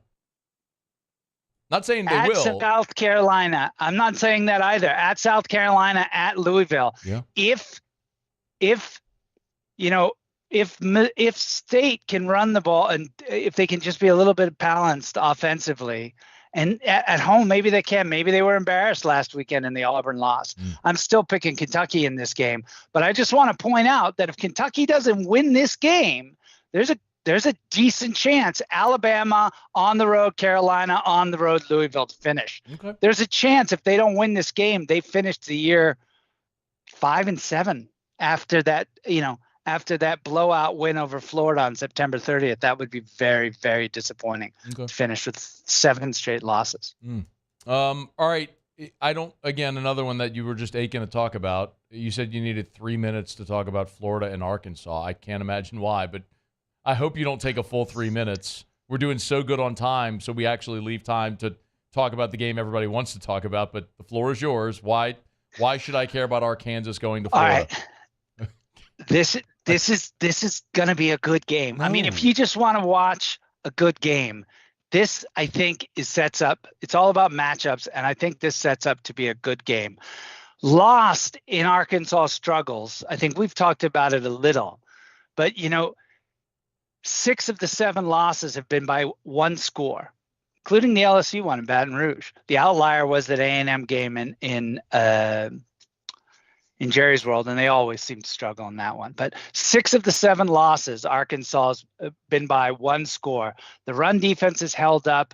Overall, their defense has been okay, even when they lost to State at home in the embarrassing one 2 weeks ago. They held State to 200 yards. They just themselves couldn't get it going. They kept Ole Miss under control. Meanwhile, this is a Gator team. Remember we were talking earlier about who leads the conference in turnovers. Florida is dead last in the conference with Texas A&M in turnovers. The other thing that Florida is kind of dead last in is in giving up big plays, even worse than the LSU defense. 30-yard plays of 30 yards or more allowed, 40 yards more allowed, 50 yards more allowed. It's Florida 12th, Florida last, and Florida last. So if KJ can put it together, if with the bye week, remember Florida was humiliated and beaten up against their arch rival last week in the cocktail party. If Arkansas, I have faith in their ability to keep this game close. They'll keep it close if they can get some of these big plays that Florida seems to want to give up. If they get the turnovers, which we seem to see, this is the Florida team that gives up turnovers. God, I can't believe I'm going to do this, but I'm going to pick Arkansas. I think Arkansas has a chance to come off the snide here in the swamp with the week off. Either way, this is going to be, what's the spread in this game? 6, Florida. Yeah, man. I got to tell you, that's basically a field goal with the home field advantage. This is going to be a fun. What time is kickoff for this one again? That's 11 a.m. Central. Yeah. Noon Eastern in the swamp. Even better, they'll all be sober. Florida's wearing all black uniforms at noon. They're so bad, man. I like Arkansas in this game, man. All right, you're on the record. Certainly on the points. I think this is a good matchup for the Hogs. They haven't.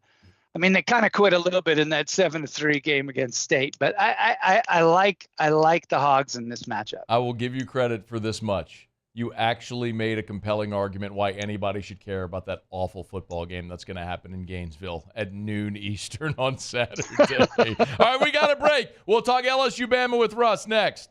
AFR. Brought to you by Clegg's Nursery. 4 locations in the greater Baton Rouge area. Siegen near Airline, LA 16 in Denham, Mid-City on Donmore, and the Garden Center on Greenwell Springs. Get on by and see our friends over at Clegg's. I would like to remind you, of course, with the cold weather, it is just about deer season. You all know that. And Clegg's is well stocked on Mobucks, deer feed, deer corn, and rice brands. So get on by Clegg's Nursery. Also, just plant something, y'all.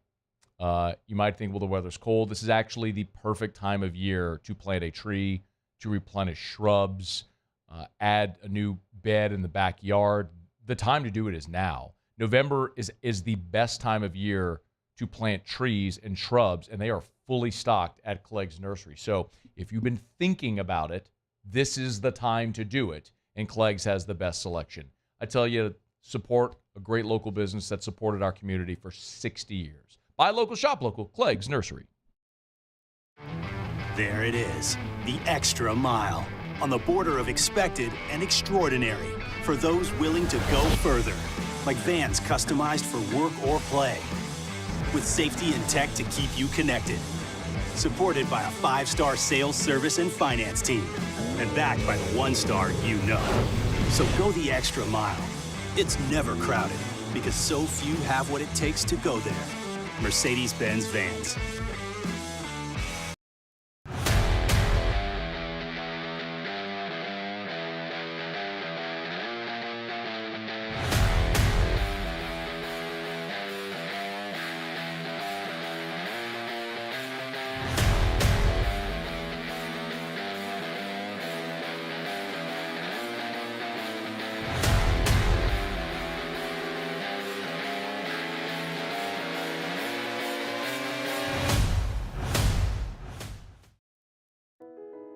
I've been doing business with Luba for 25 years.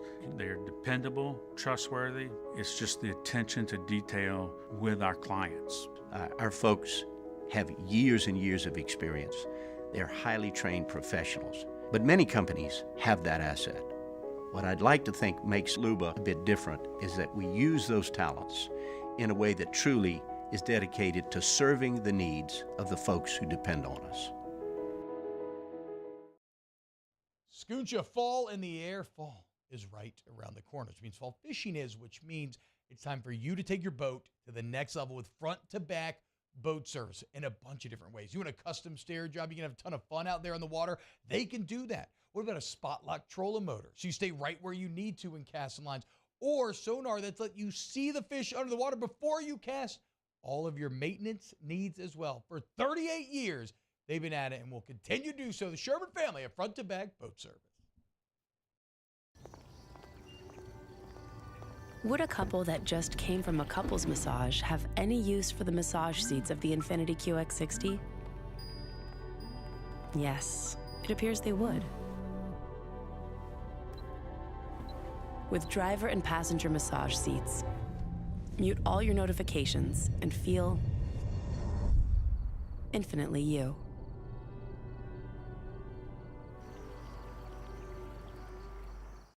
Gulf Coast Office Products is a nationally recognized Saban office equipment dealer based right here in Louisiana. Over 100 employees strong, Gulf Coast has the boots on the ground to support all vertical markets, from education, engineering, legal, and finance. With the latest in office technology, from desktop to production segment units, Gulf Coast and Saban have the perfect fit for you. Call 225-756-2644.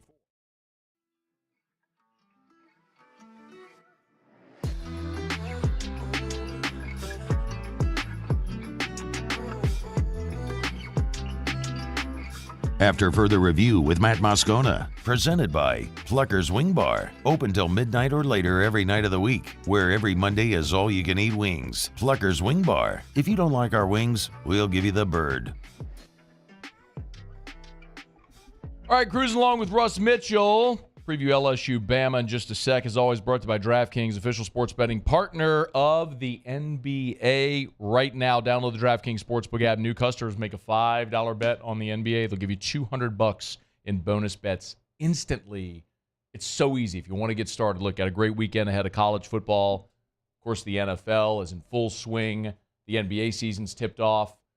World Series could end tonight. You want to bet on it, you can do it at the DraftKings Sportsbook. They always have great boosts. Check them out at the top of the app when you download it. But new customers, download the DraftKings Sportsbook app. Use the promo code Baton Rouge. Make a $5 NBA bet. They'll give you $200 in bonus bets instantly. That's only at the DraftKings Sportsbook with promo code Baton Rouge. The crown is yours. 21 and older, physically present in Louisiana. Select parishes only. Bonus bets expire 168 hours after issuance. Eligibility and deposit restrictions apply. Terms at sportsbook.draftkings.com/basketball terms. Licensing partner Golden Nugget Lake Charles. Gambling problem? Call 1-800-GAMBLER. 1-800-426-2537. All right, the big one in the SEC and in the country this weekend, LSU at Alabama. Russ Mitchell is with us, College Football News, on Twitter at Russ Mitchell CFB. Everyone seems to want to talk quarterbacks. I'm more interested in LSU's defense and if they can get any semblance of stops against the Alabama offense. So let's start on that side of the ball. Your reaction to the injury news this week and how that LSU defense fares against the Tide. Yeah, I don't think there's really people. It's interesting that you say people want to talk about the quarterbacks. I've been asked a lot about that this week. To me, there's nothing to talk about. We know exactly what we have from Daniels. We know exactly what you're going to get from Alabama. There's very, very little question marks for me in how those two quarterbacks are going to play. There's also no question mark for me in the fact that Nick Saban is going to make sure that somebody in the front seven on that team takes an extra step in the first half and spears Daniels, because he does that in these tight games, particularly against LSU, every single season. So, I hope someone's prepped Daniels and got him ready for that, because when it happens during the game, you can remember we talked about it here on this show. Okay. Fortunately, Daniels is tough as Burrow. So, I think he'll be fine for that. Everybody wants to talk up this Alabama defense. I am not sold on this Alabama defense at all. They haven't come close really to playing a team like this. The closest they came was in Tennessee offense that basically decided not to show up in the second half of the game that they just played. This is an offense right now in the Tigers that's number 1 in the nation. It's number 1 in converting on third downs, number 1 in first downs, number 1 in scoring. You know, this is an Alabama defense that's about to get pushed to over 500 yards allowed at home. And it's why the point spread is the tightest spread since Saban's been there, right? Since 2007? It would -3 is. It would have to be, and I don't know what the line was in 07, but the game, for context, the game in 19 was 5.5. Bama was a 5.5 point favorite at home in 2019. Yeah. So this is easily the shortest line since 2007. I mean, the problem with this game, there's a couple problems. I mean, the first is that, you know, the only thing that Alabama's offense is good at times is deep throws. I mean, this is an area Milroe can do well. And, you know, if you look statistically at the team in 30-yard plays from scrimmage, 40-yard plays from scrimmage, 50, 60, 70, Alabama's basically in the top 5 in all of those in the conference. You know, and this is an area where LSU defensively allows these plays. LSU, in giving up big plays, is in the bottom 3 right across the board. So this is a bad matchup for the Tigers. This is, basically the one area on the Alabama offense that I have faith in is historically weak for the LSU Tigers. You combine that with the fact that historically LSU's been outcoached by Alabama in the second quarter and the fourth quarter of their head-to-head games. You add to that the fact that you're going down to Tuscaloosa, which is obviously a very difficult place to play football. You wrap up all 3 of those things. I don't think that LSU's fantastic offense and Jaden Daniels will be enough. I like Bama by 3 at home. What type of game do you expect to see? You know, I think that I think you'll see an LSU offense that can push the ball. I have a lot of confidence in LSU's offense against this defense. As I said in the first part of the segment, I think that LSU will come close to 500 total yards against the Alabama defense. And in a non-overtime game, Moose, maybe you can look it up. I haven't looked it up, but I can't remember the last time LSU has had over 500 yards. Probably be 2019. Did LSU have more than 500 total yards with Burrow's offense? I mean, I can look it up. I know, look, 2001 is the very obvious one that comes to mind. That was the day when Rohan threw for 520 yards there in Tuscaloosa. Yeah, but that was, I'm talking about in the Saban era. I don't think that LSU's come close to that. So I expect that. I expect that this is going to be a very 2019, I'm looking at the box score right now. LSU in 2019 put up 559 and Bama put up 541. That was such a great game. That was such a great game. It was really great right before half, too. I watched that game in Barcelona. I remember that. In a bar. You're buying everybody drinks. It's amazing. It's amazing what you can do with an Amex card, brother. I told everybody, because it was nighttime there, right? It was like midnight or close to it. I told everybody, if you come back, and all the stores are open, and I was like, if you go buy a purple dress and you come back with a purple dress on, drinks are free for the night. So like all these girls, like, you came back with purple dresses. It was magnificent. Spend your money on a dress. You wanted to spend your money on booze. Yeah, well, they get a dress and they get drinks. Yeah, drinks are expensive. By the way, the line in 2011 was Bama 4.5. So the game of the century, 2011, was 4.5. If LSU's defense could just be average, but if you look, I'm looking at opponents' long scrimmage plays, right? It's November. We're in November. So you know what you got. 30-yard allowed plays, only Vanderbilt is worse than LSU. 40 yards, Vanderbilt and the Gators, right? 50 yards, Vanderbilt and the Gators again, So I want to feel better about this game, but given the fact that LSU is weak in the only offensive area that I think Alabama will be able to step up, I'm going to take Alabama in the 3. All right, noted LSU hater Russ Mitchell on Twitter at Russ Mitchell CFB. College football news and with us here every Wednesday. All right, man, we're looking forward to a good weekend. Hopefully you're wrong, and hopefully the Tigers keep pressing toward a return trip to Atlanta. Hey, can we find a cornerback between now and Saturday? Oh, they'll have cornerbacks out there. I mean, can LSU find a defensive back to fit in?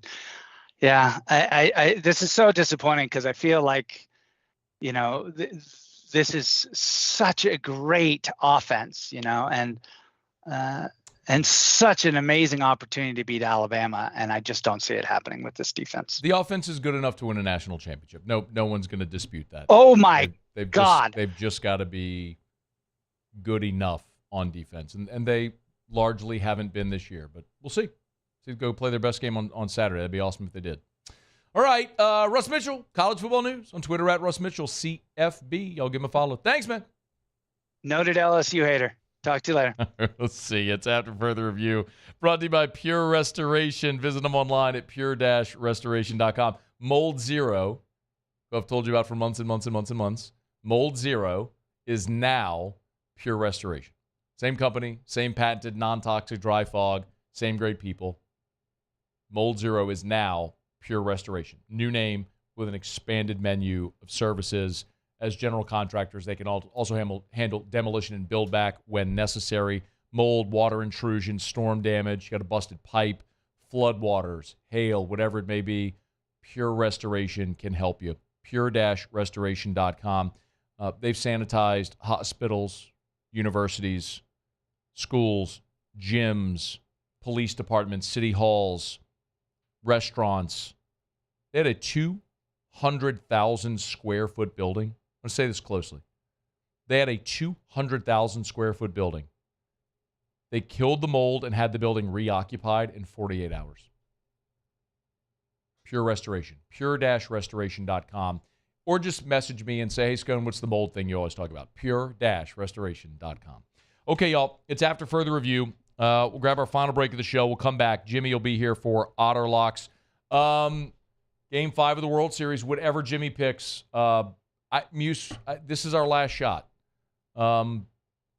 We went with it again with the under last night, and we had an historic outing where there were 10 runs. We had back-to-back 5-run innings, and by the third, the under was busted. I feel like if my strategies, I've been losing so much with Jimmy on Major League Baseball, like this could be my last opportunity. I'm damn determined to get a winner with Odd at some point. I've taken all the L's. I don't want to go the other way and miss the one winner he gives. So candidly, I've gone rogue and I've already made a play on the game tonight. Okay. Now, I'm really nervous now if I'm gonna be in lockstep with the Otter. We'll find out what it is when we come back. It's AFR. AFR. Get Gordon and get it done. Gordon McKernan Injury Attorneys. Hey, I want to remind you, of course, Gordon McKernan Injury Attorneys, a great new partner and sponsor of Baton Rouge Community College Athletics. And tonight, the BRCC men's basketball opener is going down there at the BRCC campus. And, of course, Gordon McKernan Injury Attorneys, a great new partner of BRCC men's basketball. So, of course, Gordon does so much in our communities. I tell you all the time, if you've been injured in an accident and it's not your fault, get Gordon, get it done. Do what injured people in our state have done for more than 30 years. But Gordon also has said it so many times. He's had great blessings in his life, and he loves to pass them along to the community. That's why he has Gordon Gives. Gordon Gives is the charitable arm of Gordon McKernan Injury Attorneys. And there's so many great ways he gives back. The G Team, NIL opportunities, but also breast cancer awareness. Around the holidays, giving bikes away to children in our area. And if you want to win an autographed football by members of the G Team, go to GordonGives.com. Get Gordon and get it done. Follow us on Twitter at 1045ESPN to cast your vote in the Citizens Bank and Trust Poll of the Day. Vote daily inside Off the Bench, live at lunch, Hunt Palmer. And after further review, Citizens Bank and Trust brings you the Poll of the Day via Twitter at 1045ESPN. Bayou Chrysler Dodge Jeep Ram is celebrating Ram Power Days with $15,000 off MSRP on new 23 1500 trucks, $15,000 off, and a 1 million mile warranty. Plus, we'll pay your trade-off regardless of what you owe. The crew at Bayou Automotive is going to do right by you. When it comes to ending cancer, we push forward, always working together for you. That's why our cancer experts at Ochsner have clinically integrated with MD Anderson Cancer Center. This means advanced cancer care, including access to life-saving clinical trials and integrating care to treat the whole you. Introducing Ochsner MD Anderson Cancer Center. Long live you. His name was Cain. He had a horse along the countryside. I saw him ride. One day they found him. It was a humid day. Barefoot children play, looking for that summer shade. Time just slips away. Oh, Louisiana, some kind of hold on me. Like cypress stumps, your roots are planted deep inside of me.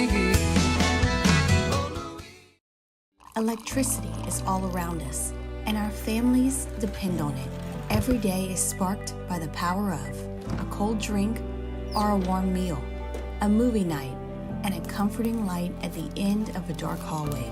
From sunrise to sunset, playtime to bedtime, our team is ready to take care of your electrical needs.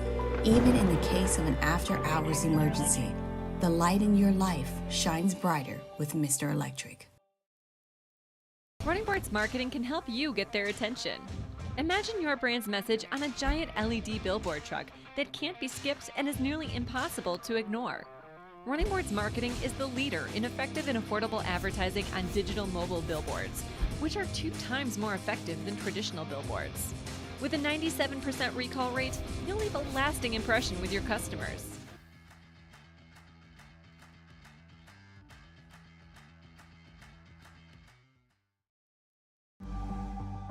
The interior of an Infiniti is thoughtfully designed to be all about you.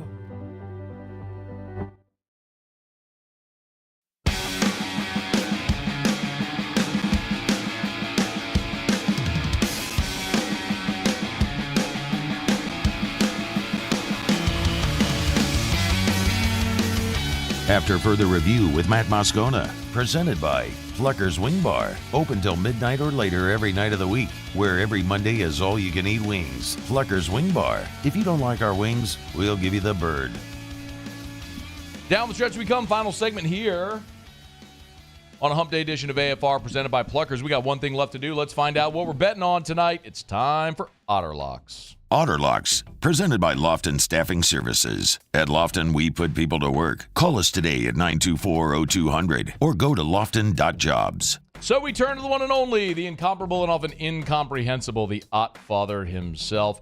Otter, old Yellow Teeth did us a favor last night, but not so good on the other game or on the MLB playoffs last night. As a matter of fact, what a historic L on the baseball game. 2 back-to-back 5-run innings. Did that never happen before? Yeah, no.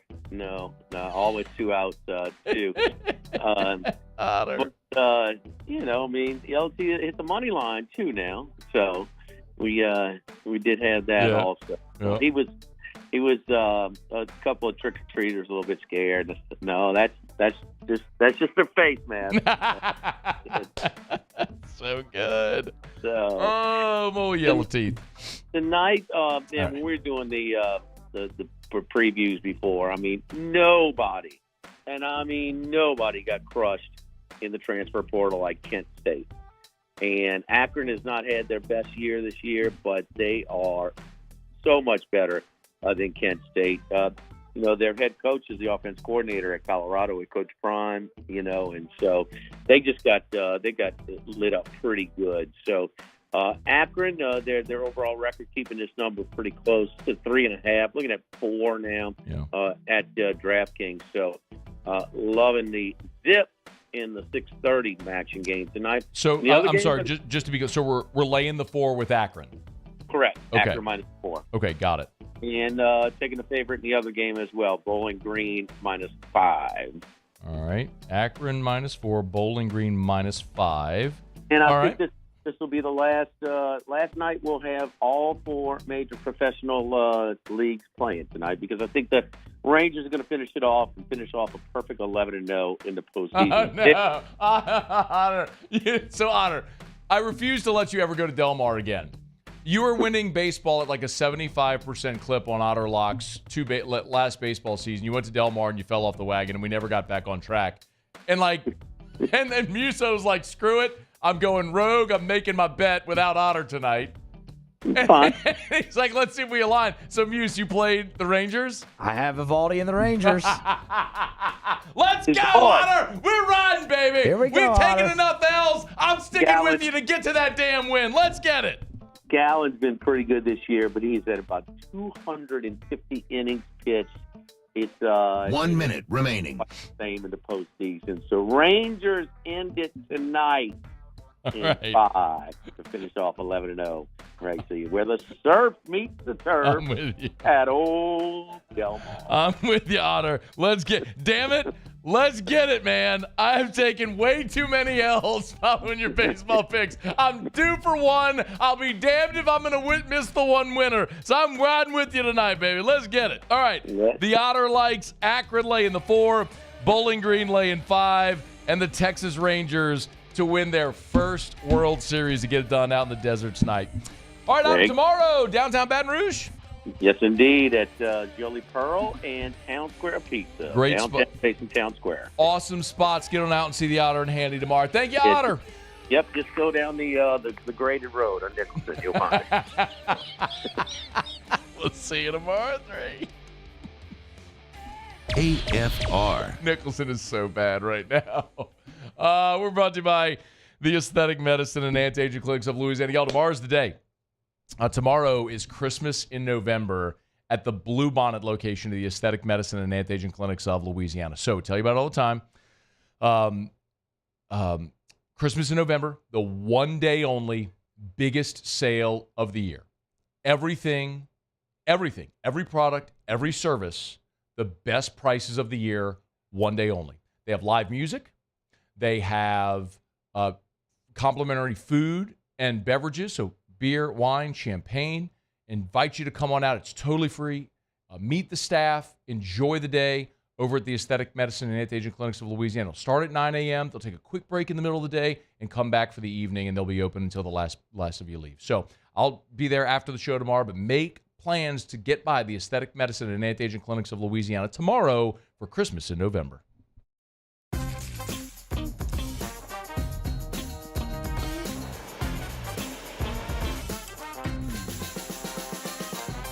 The best-kept secret in town is out. Discover Tallulah at the Renaissance Hotel on Bluebonnet. Bayou Ford has the new inventory to get you in a new Ford truck or SUV today, or customize your next vehicle just the way you want it. All new Bayou Ford vehicles come with a 1 million mile powertrain warranty. The crew at Bayou Ford is going to do right by you. Life in Louisiana is like a run-on sentence. A poem that doesn't rhyme. Life is here, now. For life's moments, big and small, always there. The right card, the right care.